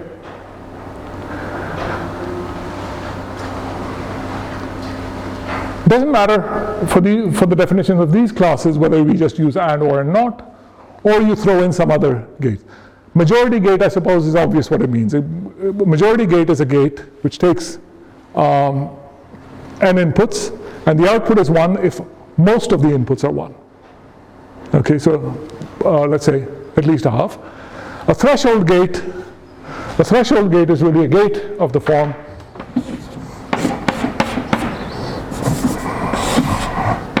and you have a threshold which is some positive integer t, and the output is 1 if at least t of the inputs are 1. Okay, that's a threshold gate. There's 1 for each value of t. So it's a conjecture that NP is not even in P/poly, right? This is a stronger statement than NP is different from P. In a way, what does this mean? So we can think of P/poly as the following complexity class. We play this game where you tell me the size of the input, and then let me do whatever I want. Any amount of computation, or even things that are totally uncomputable. You know, I can go away and work things out, and then come back to you and say, I'm ready. Now you give me the actual input of the size that you had promised, and now I'm allowed to do a polynomial time amount of computation. Right? That's what P/poly is. Right? I can prepare the circuit in advance, doing whatever based on the size of the input, spending how much ever resource I want. But once I have the actual input, I do a polynomial amount of computation. So this conjecture really says that the NP problems, which are about exponential size search spaces, right? They inherently, you can't avoid that search space. You can't reduce it by pre-computation. Okay, so this is kind of the driving conjecture behind circuit complexity. And of course, like with all complexity theory, we really have no idea how to prove it, but people put further restrictions on the circuits to get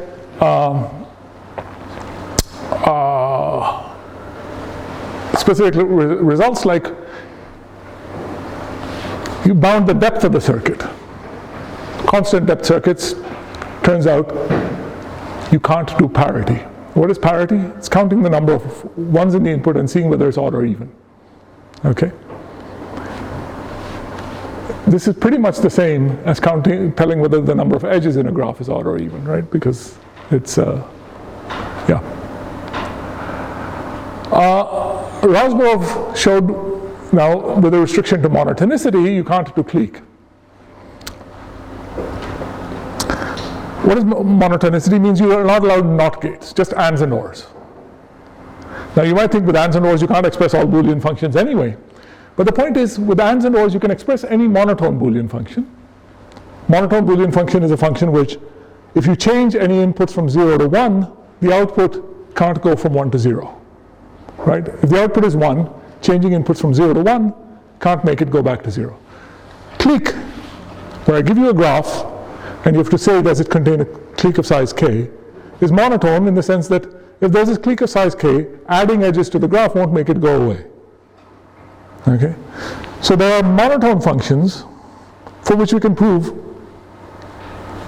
you know, even exponential size lower bounds, showing no monotone circuit can do it. It might be that there are non-monotone circuits that do it. In fact, I don't have it on the slide, but it's very worthwhile mentioning. Razborov's method also shows that no polynomial-sized monotone family of circuits can decide the existence of a perfect matching. Now, perfect matching is again a monotone problem. When you have a graph which has a perfect matching, adding edges won't make it go away. We know there are non-monotone circuits which will do this because we know there's a polynomial time algorithm. But no polynomial-sized family of monotone circuits can determine that there's a perfect matching. Okay. But you know, once you add constant depth, polynomial size, this is with ANDs ORs, you add majority gates here, we don't know. This is still a very weak model of computation, but we don't know how to separate NP from it. Okay. Going back, I said here, you know, for polynomial time, it doesn't make a difference whether we have majority or not, and or and not. You know, you can simulate thresholds and majorities with polynomial-sized circuits using just ands, ors, and nots. But once you bound the depth to a constant, it makes a difference. Okay. So what I'm going to propose is a different restriction for monotonicity or constant depth based on the idea that we're talking about graph properties or properties of relational structures more generally. So we have a family of Boolean circuits. Let's assume now we're in a relational signature with one binary relation. So every circuit takes n squared inputs for some n, right? So the nth circuit in the class takes n squared inputs, and the inputs are labeled ij, corresponding to, you know, pairs of elements in the graph, which we call these potential edges. Each input takes value 0 or 1. A graph property is in P if you have such a circuit which is polynomial in size and uniform, right? Uniform means this function is also in polynomial time. You can take something much weaker than polynomial time, it doesn't change the class. Okay, the uniformity condition is fairly robust. Now we'll say the circuit is invariant. That just means that the Boolean function it's computing is graph invariant in the sense I defined, right? The output is unchanged under permutation of the inputs induced by a permutation of n. So you take any permutation of n, apply it to the inputs. This is not an arbitrary permutation of the inputs, right? Because the inputs are n squared, you have to look at a permutation induced by a permutation of n, right? So an input, a graph looks like this, and given a permutation, to say that it is invariant means if it accepts G, if and only it accepts this permutation of G defined this way. Okay? And I'm just driving this point home. This is not the same as saying that it's invariant under all permutations of inputs. That's what I call the symmetric Boolean function, one which just depends on the number of ones. This basically allows us any isomorphism invariant graph property is going to be give us a family of Boolean functions which is invariant in this sense. Okay. So remember the analogy with monotonicity. We have a notion of what it means for a property to be monotone, and we have a notion of what it means for a circuit to be monotone. Property is monotone if adding ones doesn't make the output go from 1 to 0. And a circuit is monotone if it has no NOT gates in it. But there's a gap. We have monotone properties for which we don't have polynomial time monotone circuits. So here we have a notion of invariance. What is the corresponding, if you will, syntactic notion on circuits? It's what I call symmetric circuits. Say a circuit is symmetric if whenever you have a permutation of n, so again the circuit is taking n squared inputs, if we're talking about graphs, whenever you have a permutation of n, you can extend that permutation to an automorphism of the whole circuit. So you can permute the gates of the circuit, which, extending the permutation on the input. This is just saying that basically the circuit, it's not just the result doesn't depend upon the order, but anything you do in between doesn't depend upon the order. All right? That's sort of what it's saying. So for each permutation of Sn, there's an automorphism that takes the input ij to pi I pi j and extends, to an automorphism of the circuit itself. Is it clear what I mean by an automorphism? Yeah. Okay. So any symmetric circuit is obviously invariant, but the converse fails. Okay. Let me do this with a quick example.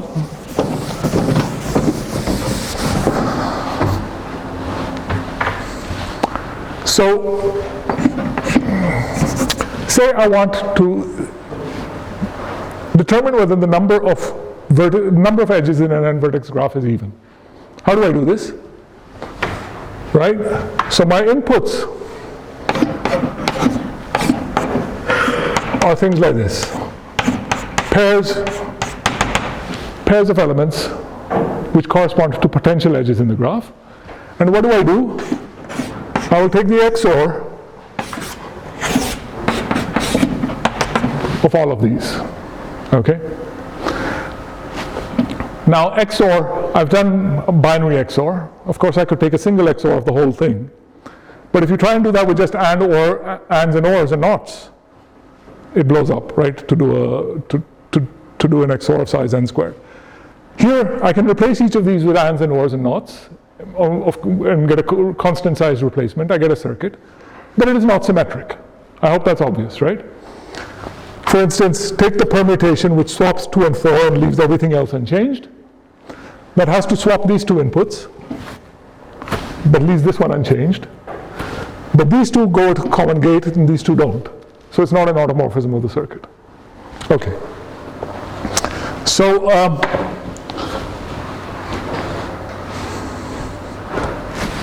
can I do this with a symmetric circuit? Right? This is an invariant property. Can I do it with the symmetric circuits of ANDs and ORs? I'll leave you to think about that. You can convert any circuit to a symmetric circuit. If the result is invariant, you can convert it to a symmetric circuit just by basically taking the actions of the permutations of these and creating extra gates for every copy you need. But this can involve an exponential blow-up. Okay? And hint, in this case it does. Okay?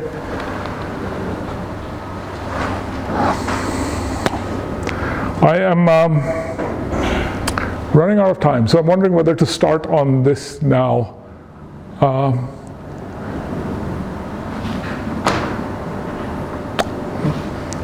Maybe this is a good point to stop rather than carry on. I'll pick up the theme next time. Rather, I will just flash what was going to be my conclusion of this, which I'm going to go into more detail and try and give you a proof next time. class of graphs is accepted by a uniform polynomial size symmetric family of circuits with threshold gates, if and only if it's definable in FPC. So this is my circuit characterization of things which I've defined by FPC, by logic, and by relational machines. And I have a symmetric circuit characterization. But I'll get to that with going through all of this tomorrow. Well, I'll stop here for now.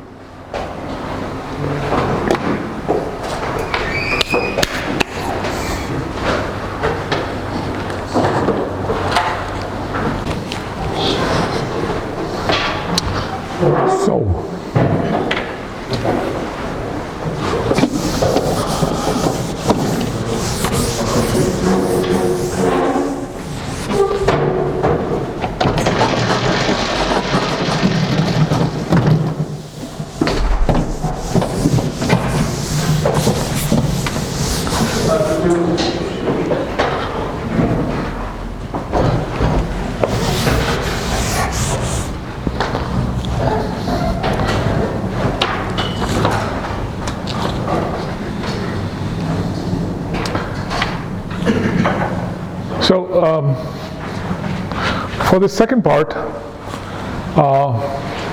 without slides, partly I have much less structure planned. Partly I'm happy to answer questions if you things that were unclear that maybe I can expand on. But otherwise I have a few points myself that I could expand on a little bit, but maybe I should give you the opportunity first to ask any questions you might have. Yes? Could you repeat again this partial isomorphism like extending? This pebble game. Yep. No. It's like this where you have a circuit and do some like. Oh, I see. The definition of sort of symmetric circuits. Yes. Okay. So that's a fair point. So.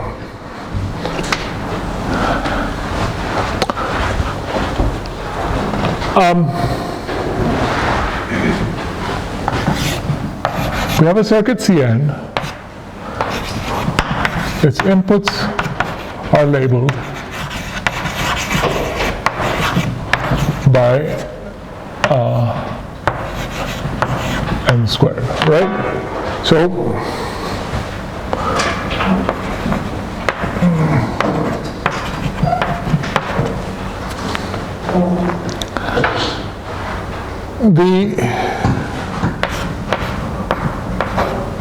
as I said, for instance, we have 1, 2, 1, 3.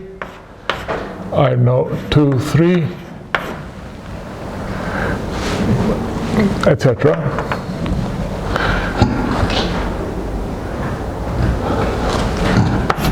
We have an output of the circuit, and the output, because we're thinking of these as the potential edges of a graph, and reordering the vertices of the graph should make no difference to the output, we say the output is invariant under the action of any permutation in Sn. You define its action, take ij to pi I, pi j, right? So for instance, it permutes the input. Okay. Now we say the circuit is symmetric if you can extend that permutation all the way through, which means, for instance, that if you have an AND gate, for instance, between 1, 2 and 1, 3, okay, and you consider a permutation which exchanges 2 and 3, well, this is easy, sorry. 1, 2, 2, 3, let's say the permutation takes 1 to 2, 2 to 3, and 3 to 1. Okay, so 1, 2 gets mapped to 2, 3, 2, 3 gets mapped to 3, 1, and 1, 3 gets mapped to 2, 1. Okay, so somewhere here there's 2, 1. So in particular, 1, 2 gets mapped to 2, 3, and 1, 3 gets mapped to, what did I say? 2, 1. So 1, 2 gets mapped to 2, 3, 1, 3 gets mapped to 2, 1. Because there's an AND gate here, there must therefore be an AND gate over here. Okay? And so on, all the way down. That's what it means that the permutation of this extends to an automorphism of the whole circuit. You can reorder the gates of the circuit to get back exactly the same thing. Okay? That's what we call a symmetric circuit. Okay? And so my example of counting the parity of the number of edges by using XORs on the first two and then XOR over the next, that's not symmetric. Okay? Because we had a XOR here, and then we take an XOR of that with this, right? And we cascade, but it doesn't do. Now, you might think, well, what if I do this? Right, pairwise, and then combine them and so on. You get something of logarithmic that still not symmetric. Okay? Yes, these two map to these two, but you can also map 1, 2 to 1, 3, which, map 1, 2 to 2, yeah. I had this example before, right?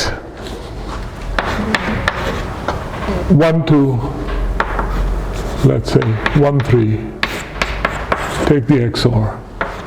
1, 4, take the XOR of this. But now look at a permutation. Sorry, this is, I'm still not doing this right. Trying to do this off the top of my head. But let's say we were doing it like this. But now I can define a permutation that takes 2 to 4, right, but fixes 3. But there's no gate connecting 1, 3 and 1, 4. And so this is not symmetric still. Okay. The definition only cares about the final output of the circuit or about like all of the steps? So I defined two versions. I said a circuit is invariant if the output doesn't depend upon the permutation. And I call the circuit symmetric if all the way through you can permute. Right, so basically there's an automorphism of the circuit. So this parity is invariant, but it is not symmetric. Right, this circuit for parity. Yeah. Okay. And one thing we will see is that doing parity, counting whether the number of edges in a graph is even, you cannot do with polynomial size symmetric circuits if you only use AND, OR, and NOT. But if you allow threshold gates, you can. Okay? That's one of the things we're going to get to next time. Okay? Other questions I can answer? Otherwise, I thought maybe I can tell you a little bit. Now, I've got a couple of things here. I mentioned these relational machines, right? I had this picture where you have, and then you have some finite state control, which can read these relational machines, right? And I said polynomial time restriction of these machines is exactly FPC. Maybe a little bit of a hint of how you would prove this. I mean, a lot of this, of course, is a bit tedious because, simulating machines with logic and vice versa, there's always a lot of encoding to do. But let me say a little bit about how you would do this. Okay. First of all, we should formally define such machines. Okay. So what's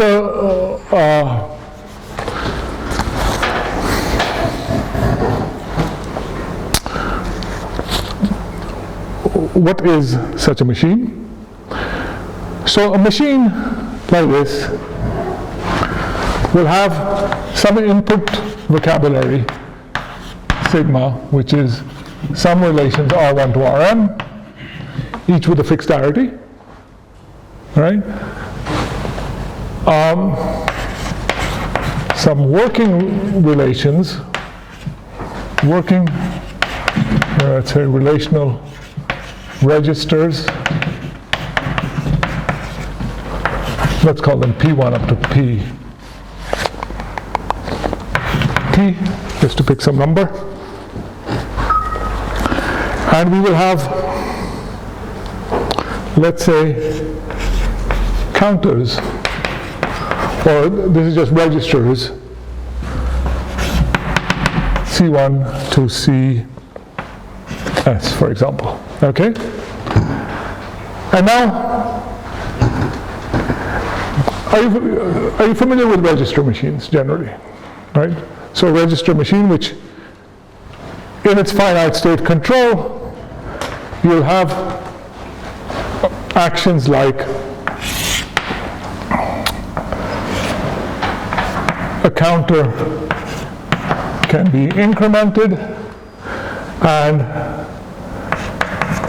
if tested for 0, then x else y, or maybe we should allow decrement. Then x l, so let's say otherwise decrement. Okay, that's pretty much enough to simulate an arbitrary Turing machine computation, right? With registers, increment, branch on 0, and a decrement. Okay, so let's allow that on these counters. And in addition, we'll allow some operations on these registers. What can you do? Well, Pi gets Rj. You can copy one of the input relations to a working register.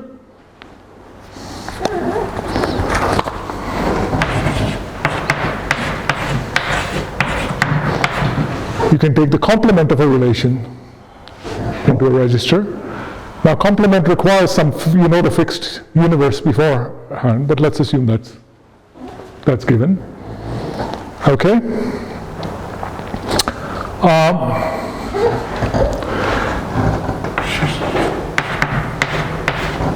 You can project, Pj. What does this mean? This is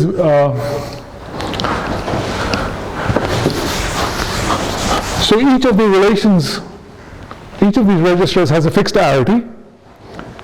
I assume x is some index to some position in that arity, and Pi, you're saying, is the set of tuples A bar, let's say A1 up to AK, such that A1, there is an X, let's put it Y,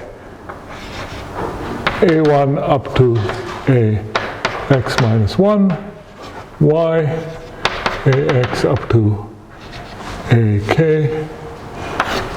is in Pj. Okay? In other words, I get Pi from Pj by just dropping the X element. Okay? That's what projection means. Got projection, complement, join. You're familiar with a relational join. So let's just say Pi, you can say, is the join of Pj and Pk, again, on some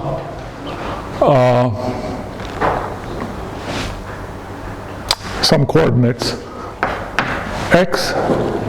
Okay.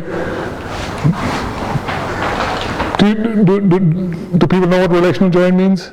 So basically, I have these two relations. I can select some subset of the indices and form the set of tuples where, take those tuples where a tuple in Pj and tuple in Pk which agree on those indices and form the joint tuple and take pi to be the collection of these.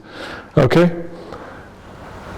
And finally, to connect the two kinds of registers, I'll allow the following operation. Ci gets the number of elements x. Well, actually, y. Well, let's just say the size of Rj. Right? I can take the size of a relation and put it in to a register, into one of the counters. That's my machine. Okay?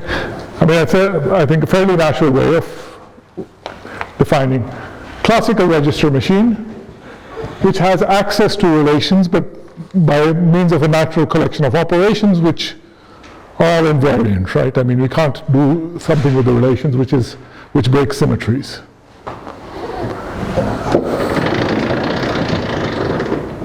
So the claim is that if you restrict this to polynomial time, right, you take such a machine and restrict it to run in polynomial time, then you can write down a sentence in fixed point logic with counting which defines exactly the things which are accepted by this machine.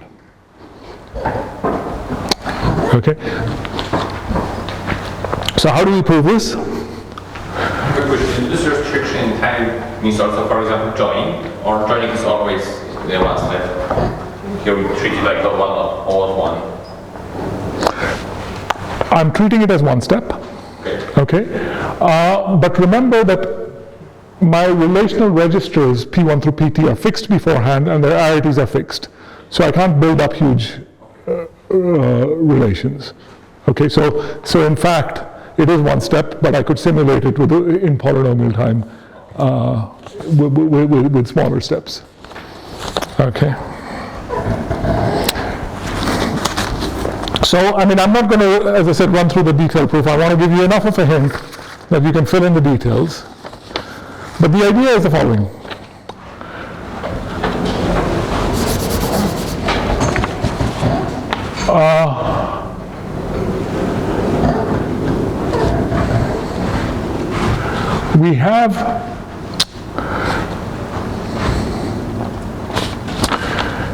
We're going to build up a formula. We want to inductively define a relation. And think of it this way. So the machine has some kind of... Okay.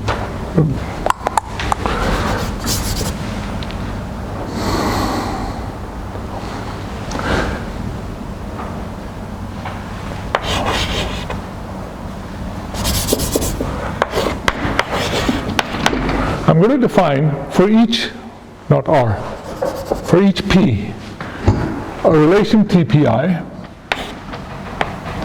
right?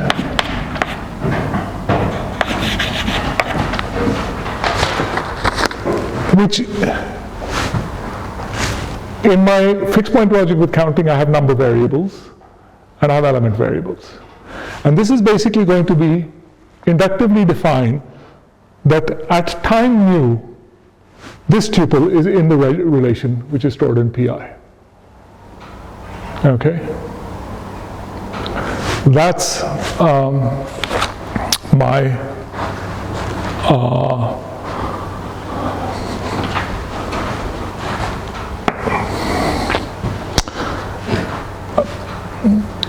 I want to define such a relation for each I. Okay? Now, inductively, how do you define it? Well, you need some notion of course, at time mu, the state of the machine. So I'll also need a relation of the form state at time mu, and I need some finite set which is going to range over the possible states of this machine, but I mean I can just again use numbers for that, just over some finite set of numbers. So I'll write alpha for this.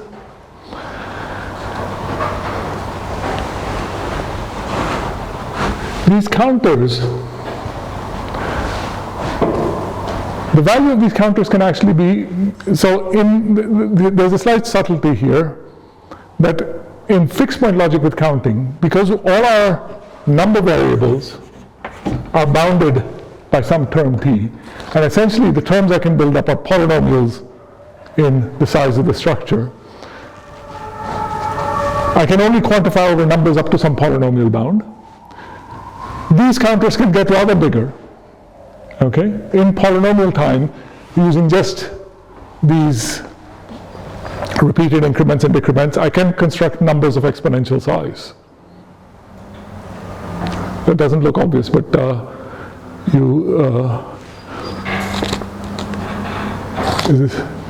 is this right? Actually, I realize maybe the way I've defined it,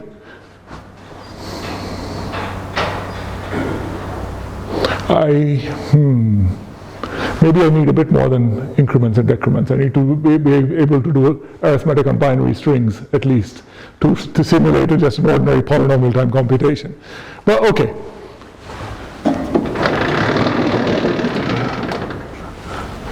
Maybe all I need to add is I'll allow addition as an operation. Okay? Then I can certainly okay.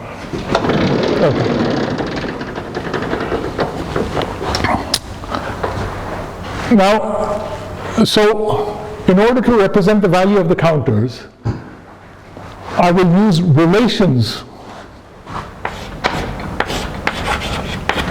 over of number type. And you can treat this therefore as a bit string of length polynomial, bounded by some polynomial, and so you can code. So I will Ci, and again let me write alpha mu. Okay. So at time mu, bit number alpha of the counter Ci is a 1. That's what this relation is saying. Okay?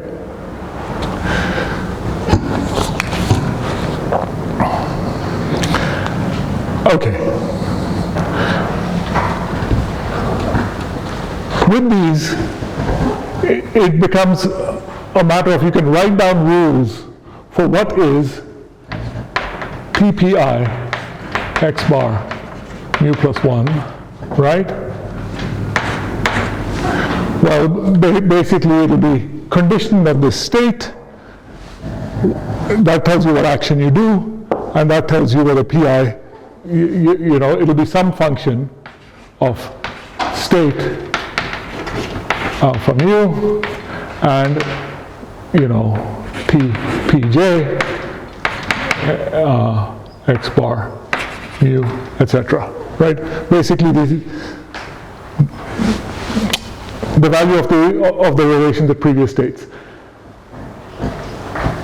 So you can define these in some sense by a simultaneous induction on mu, which you can then simulate by a fixed point formula. Okay, this is I'm waving my hands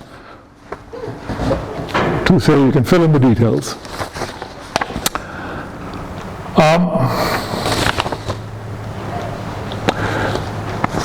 The other direction requires a little bit more of a trick. The other direction, what do I mean by the other direction? Taking the formula fixed point with counting and turning it into a machine like this, the real subtlety lies in the fact that, okay,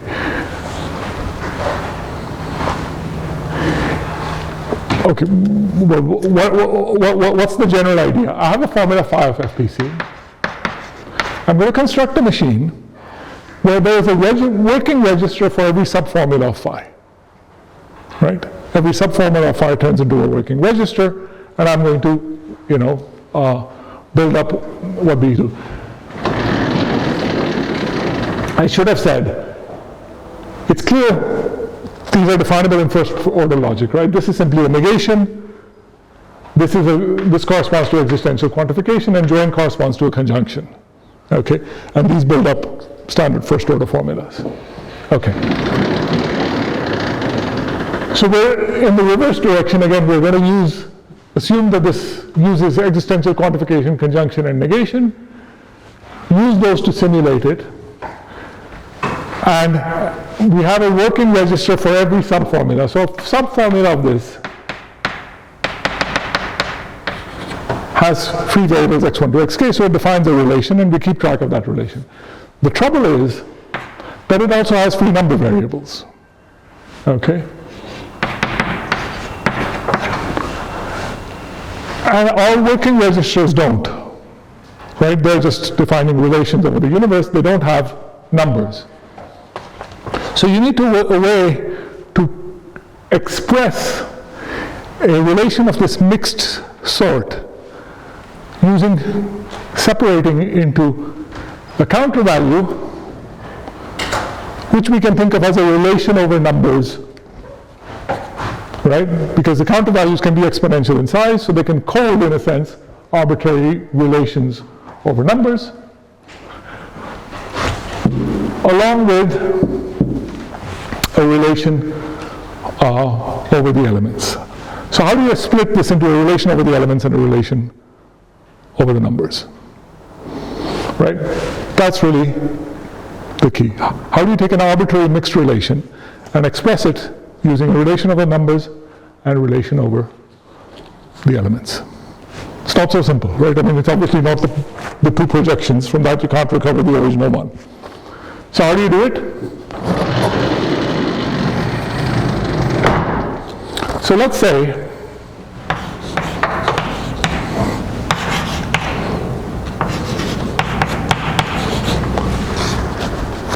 let's just assume one number. I mean, that's enough to get the general idea. So assume this is this. Okay.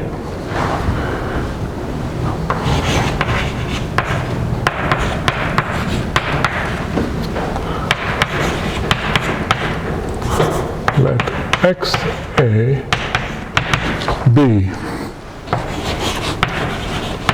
the set of those natural numbers such that a bar m is an x. Okay?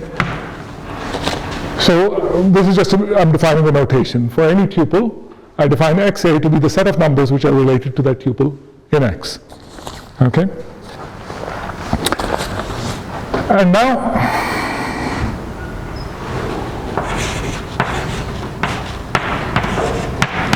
I define an ordering, pre-ordering, or think of it as a partial ordering, on the tuples, which says that xa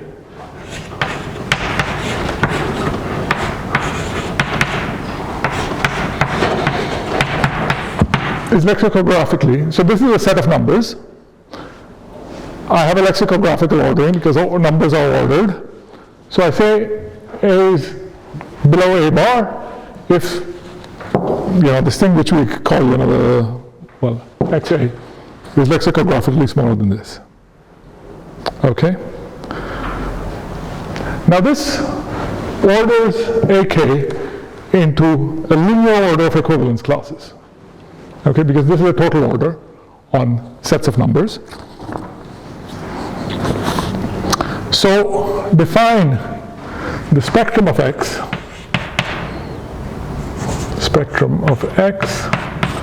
to be, this is now a set of pairs of numbers. Sorry, I should have said before I put this. So this orders a to the k into classes, and I'll just call them x1 up to xs, x1 up to xs, okay? These are now all subsets of a to the k, which are equivalence classes under this. So two things are equivalent if basically they're related to the same sets of numbers, okay? And they're linearly ordered by this relation. And then I define the spectrum of x to be the set of pairs IM such that M is an xi. Okay? So this is basically a binary relation on numbers that really defines the sequence of sets of numbers completely. Okay. So now, if I know this relation, which is a binary relation on AK, and I know this thing, which is a binary relation on numbers, I can reconstruct X completely. Right? Basically, you take the first equivalence class of this,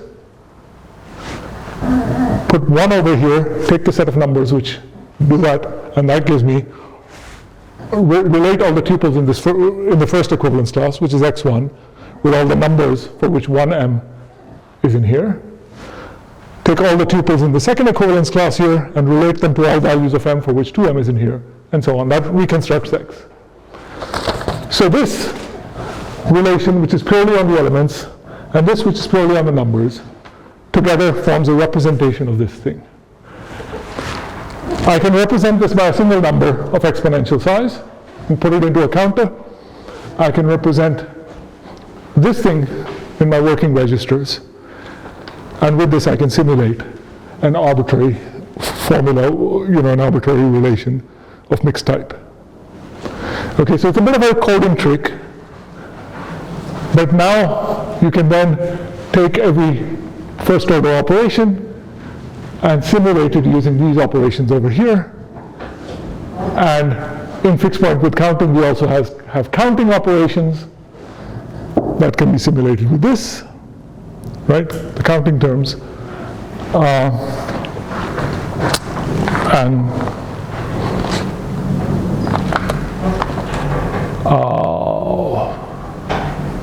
What else? Yeah, that's pretty much it. I hope it's enough of a sketch that you can get an idea and fill in the details. Okay. Let's see, what else?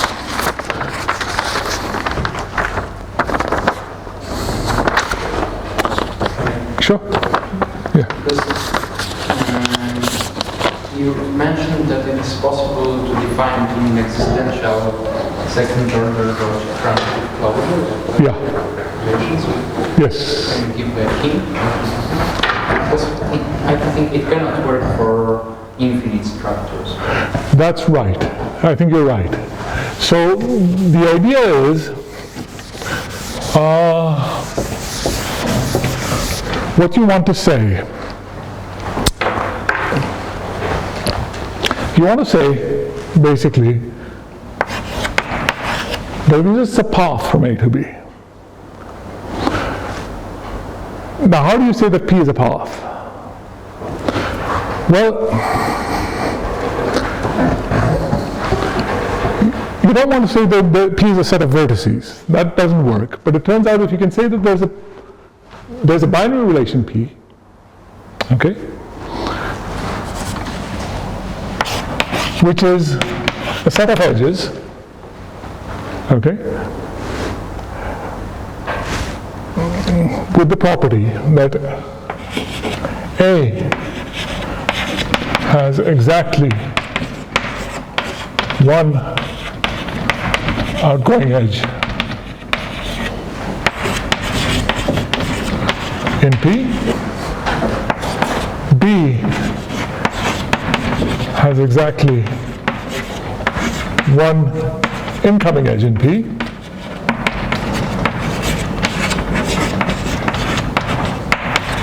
right? And for every x which is not in equal to A or B, right?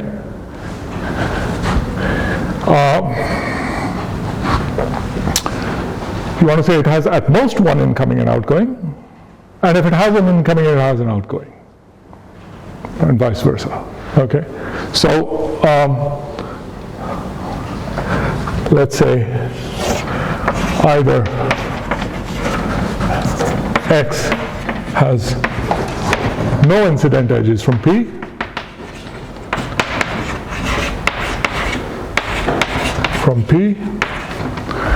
or it has exactly, well, I'll just write it this way, x, exactly one incoming and one outgoing. Okay? This is it. Now it's clear that if there is a path from A to B, this is satisfied. The converse is, if there is such a set of edges P, then from A you have to have an outgoing edge, from B you have to have an incoming edge, and now this, because it has an incoming, has to have an outgoing, and so on. And you're right, in an infinite graph this could be satisfied with an infinite path leaving A and an infinite path coming into B, which don't connect. But in a finite graph, that's not possible. So any such P will consist of a path from A to B and possibly some cycles, right? But that's true, as long as, but if such a P exists, there must be at least a path from A to B. So. You can also define the graph connect, right? This is, you could eliminate those extra. Right? In sort of fixed point logic. Just in second order. In second order logic. No, this is second order. Okay. So the example, the formula I gave was a universal second order. This is trying to do it with just existential second order quantifier. Right? With universal second order, you just say that, so in fact, so there's a subtlety. The universal second order formula I gave had a set quantifier, just over a set of vertices. This is the binary quantifier over a binary relation. You can actually prove that you can't do it in monadic existential second order logic. So just quantifying existentially over sets, it's impossible. Okay, but universally quantifying over sets, it becomes possible. Okay, but you can also see why this doesn't work over infinite structures. This can be true in an infinite structure even though there's no path from A to B. Because existential second order logic on arbitrary structures is not. That's right, exactly, yes.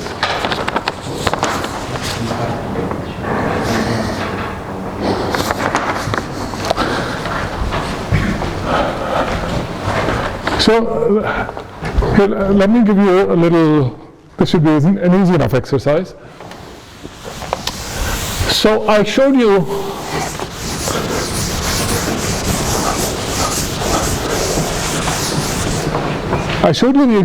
that if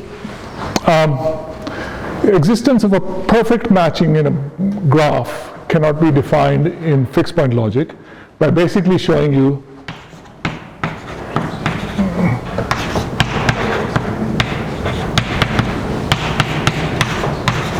that these two graphs are equivalent in LK, right? And one of them has perfect matching, one of them doesn't. And any fixed point formula is invariant under this equivalence relation for some fixed K. Now I'm going to change the question slightly and let me explain it a little bit. Suppose I consider a graph. For any graph, I consider the structure which is the disjoint union of the graph with a structure which is n elements, where n is the size of the graph, right, the number of vertices in G, and a linear order on it. Okay, but this is separate from the graph. I'm not putting a linear order on the graph.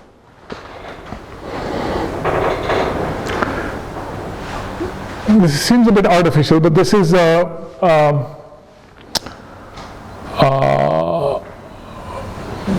in the slide I flashed up right at the end but didn't really get to, this is related to computation with symmetric circuits. So consider graphs given to me in this way, and I want to show that still in fixed point logic, I cannot define the existence of the perfect matching inside this graph. Okay. Now this becomes, why is this significant? Well, imagine I wanted to define that the number of vertices is even. That was another problem I can't define in fixed point logic. But now I can, because the number of vertices is the same as the number over here, and on a linearly ordered set I can do any kind of polynomial time computation. In particular, I can certainly tell if n is even or not. Okay? So, yes, it's worth noting that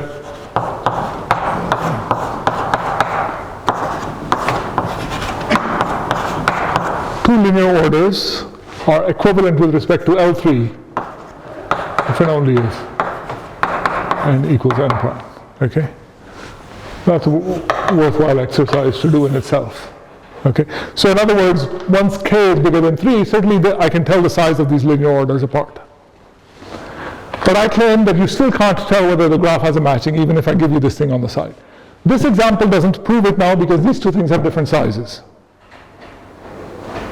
So really what I'm asking you is, can you come up with a pair of graphs which are OK equivalent, one has a perfect matching and the other doesn't, but they have the same size?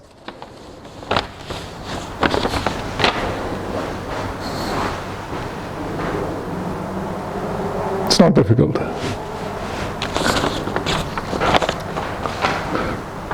More is okay. This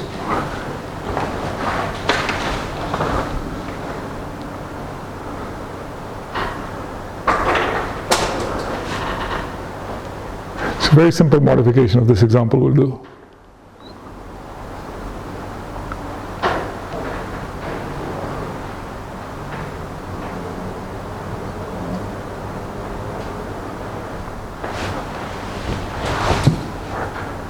Remember, how do we show this equivalence? It's the pebble game, right? Here's k, k, k. K, k, k plus 1. And we know that because each of these has at least k elements, duplicator always can play in the corresponding part, and vice versa. So now you just want to modify it so that the two graphs end up having the same size. But we still have a perfect matching here and not over here. And each part still has at least k plus 1 elements.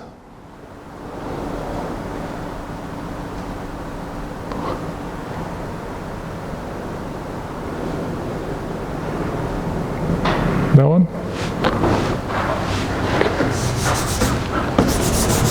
This will do it. K plus 1, k plus 1, k plus 2.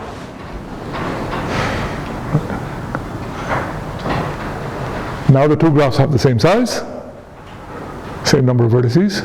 This has a perfect matching, this doesn't, but the game still works. Okay? So this tells you, so why is this significant?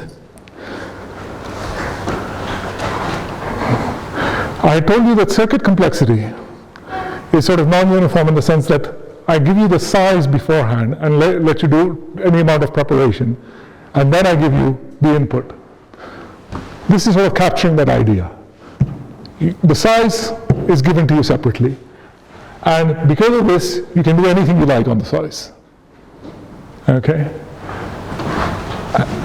But so inputs of different size I can always distinguish once I have this.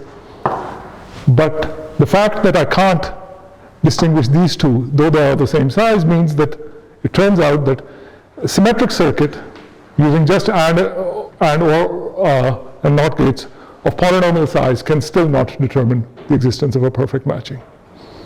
Okay? But once you add threshold gates or majority gates, it turns out you can. That's where we're going with this eventually.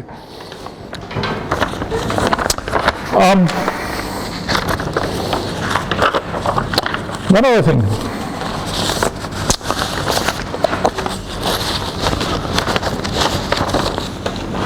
I thought I could tell you now.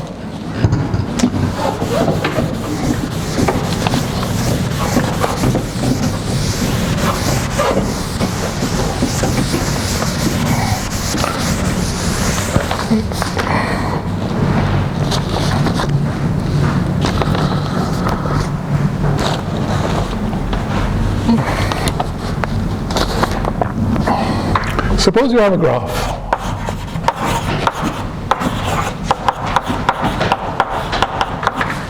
Okay.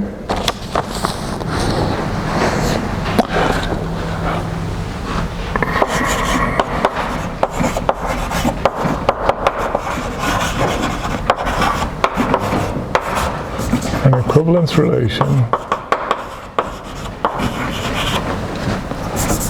tilde on V. So, and we have an equivalence relation on the vertices. We say this is equitable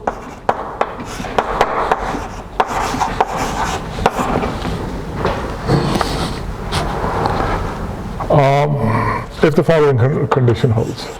Okay.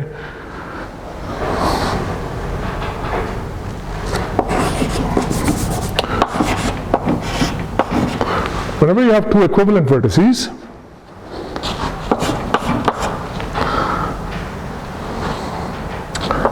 then for every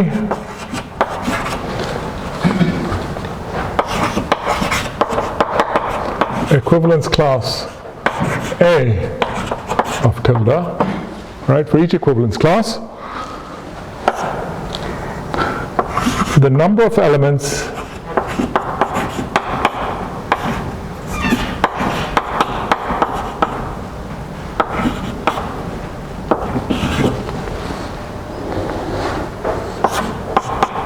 is equal to the number of elements, sorry, this number of elements A such that E V A.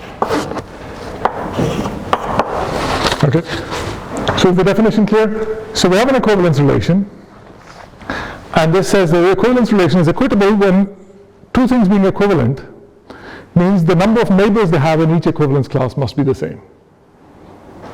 Okay? So first of all,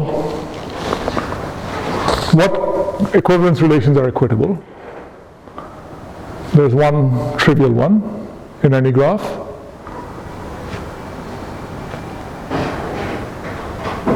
Thoughts? Equality, right? The one that just puts every vertex into its own equivalence class, it's clearly equitable. Okay? That's what we call, in some sense, the finest equivalence, finest equitable equivalence relation. What I want you to think about is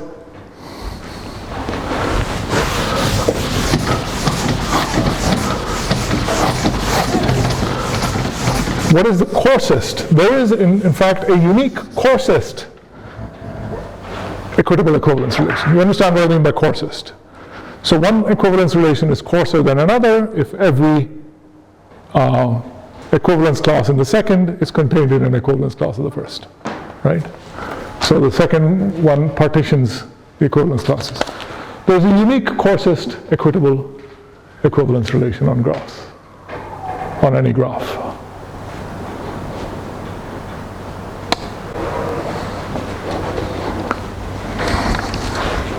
Why?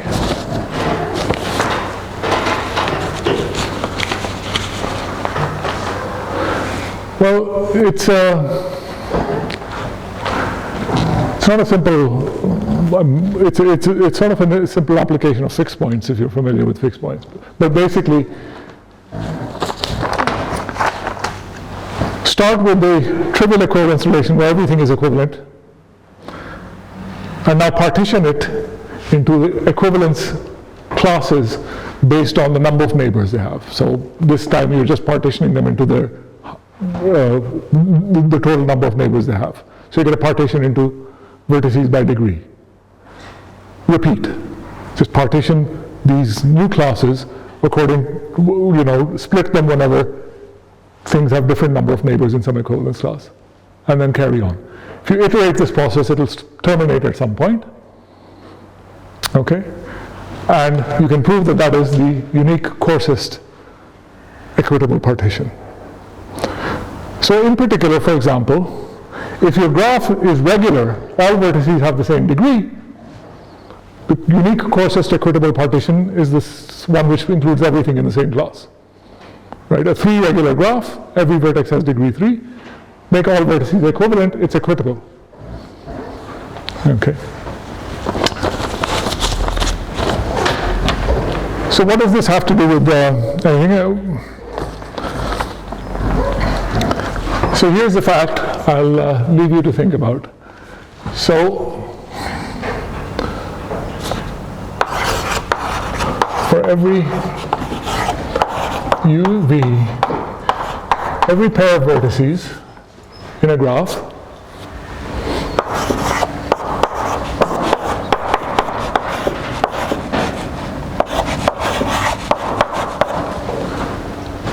So what does this mean? This means that in the graph G, I cannot distinguish U and V by any formula of C2. This is first order logic with counting quantifiers, but using no more than two variables. This, if and only if U is equivalent to V in the coarsest equitable partition of V. Okay. So if they're distinguished by the coarsest equitable partition, they're distinguished by some formula of C2, and conversely, if they're distinguished by some formula of C2, they have they're in different equivalence classes in the coarsest equitable partition. I told you that the CK equivalences have nice combinatorial characterizations in terms of these k-dimensional bispirally. This is the basic case of that. What's C2? C2 is first order logic with two variables, but you are allowed counting quantifiers of the form. There exists greater than I, you know, there exists at least I elements x such that phi. Okay, that's C2. It's two variable logic, two variable first order logic with counting. Okay. It's something like a bit like by simulation, and it's a bit like model. Exactly. It is similar. It's a bit like bisimulation with counting, because we're counting these things, and we're kind of directionless, right? We don't.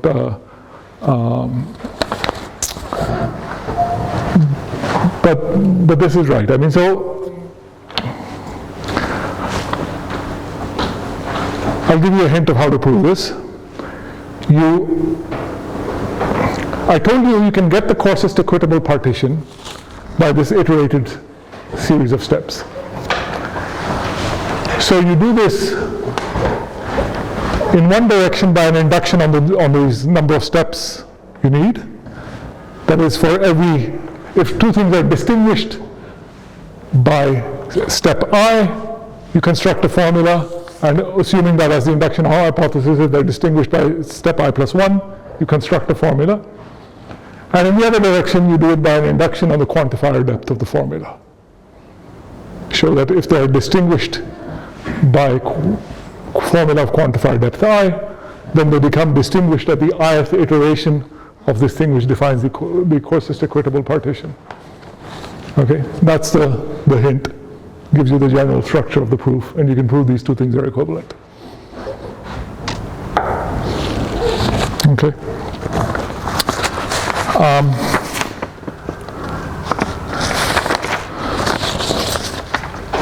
These are sort of the things I'd put notes on to cover. If you have any questions, I'll take them now, or we can stop for today. I have a question. I'm not Sure. sure if it's too early to ask you whether we have some proofs in the lecture, so we'll get there. But can you draw all those classes and all those techniques, let's say, on the one picture, how they correspond to each other? Because you presented a few things, and Yeah. I'm sure I could get lost. Yes. No, I realize there are many different things. So,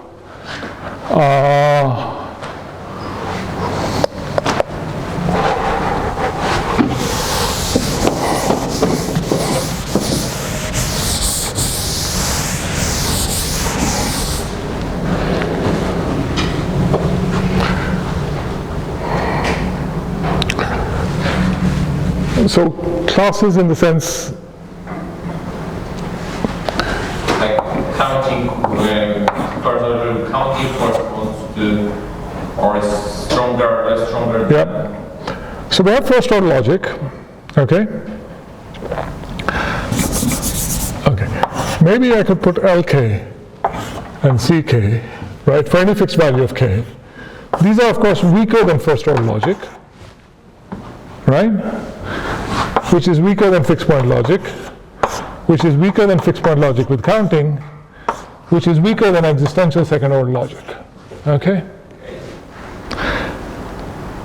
Well, I suppose strictly speaking, LK is weaker than CK. So this is actually just linear now.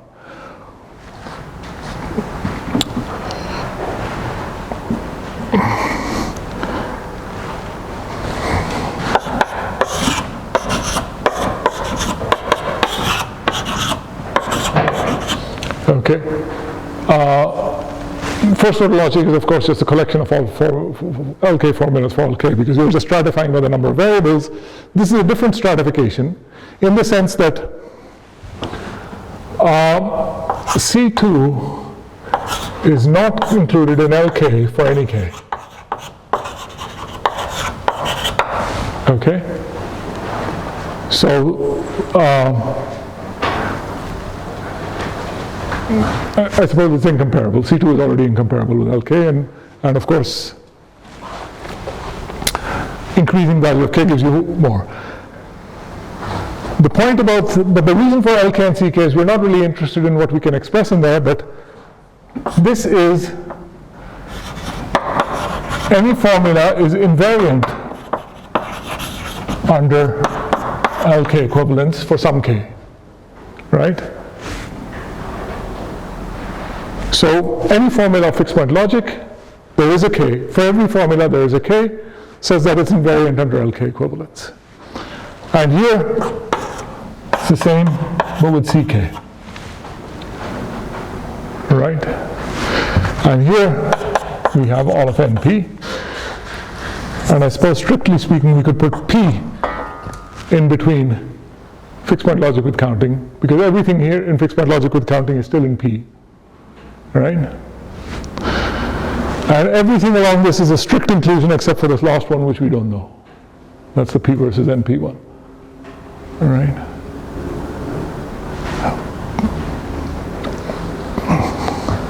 Does that help? Yes, thank you. And those machines are on the FPC? Yes. So these relational machines are equivalent to these, to FPC. Exactly. Okay. That's what I've kind of shown you.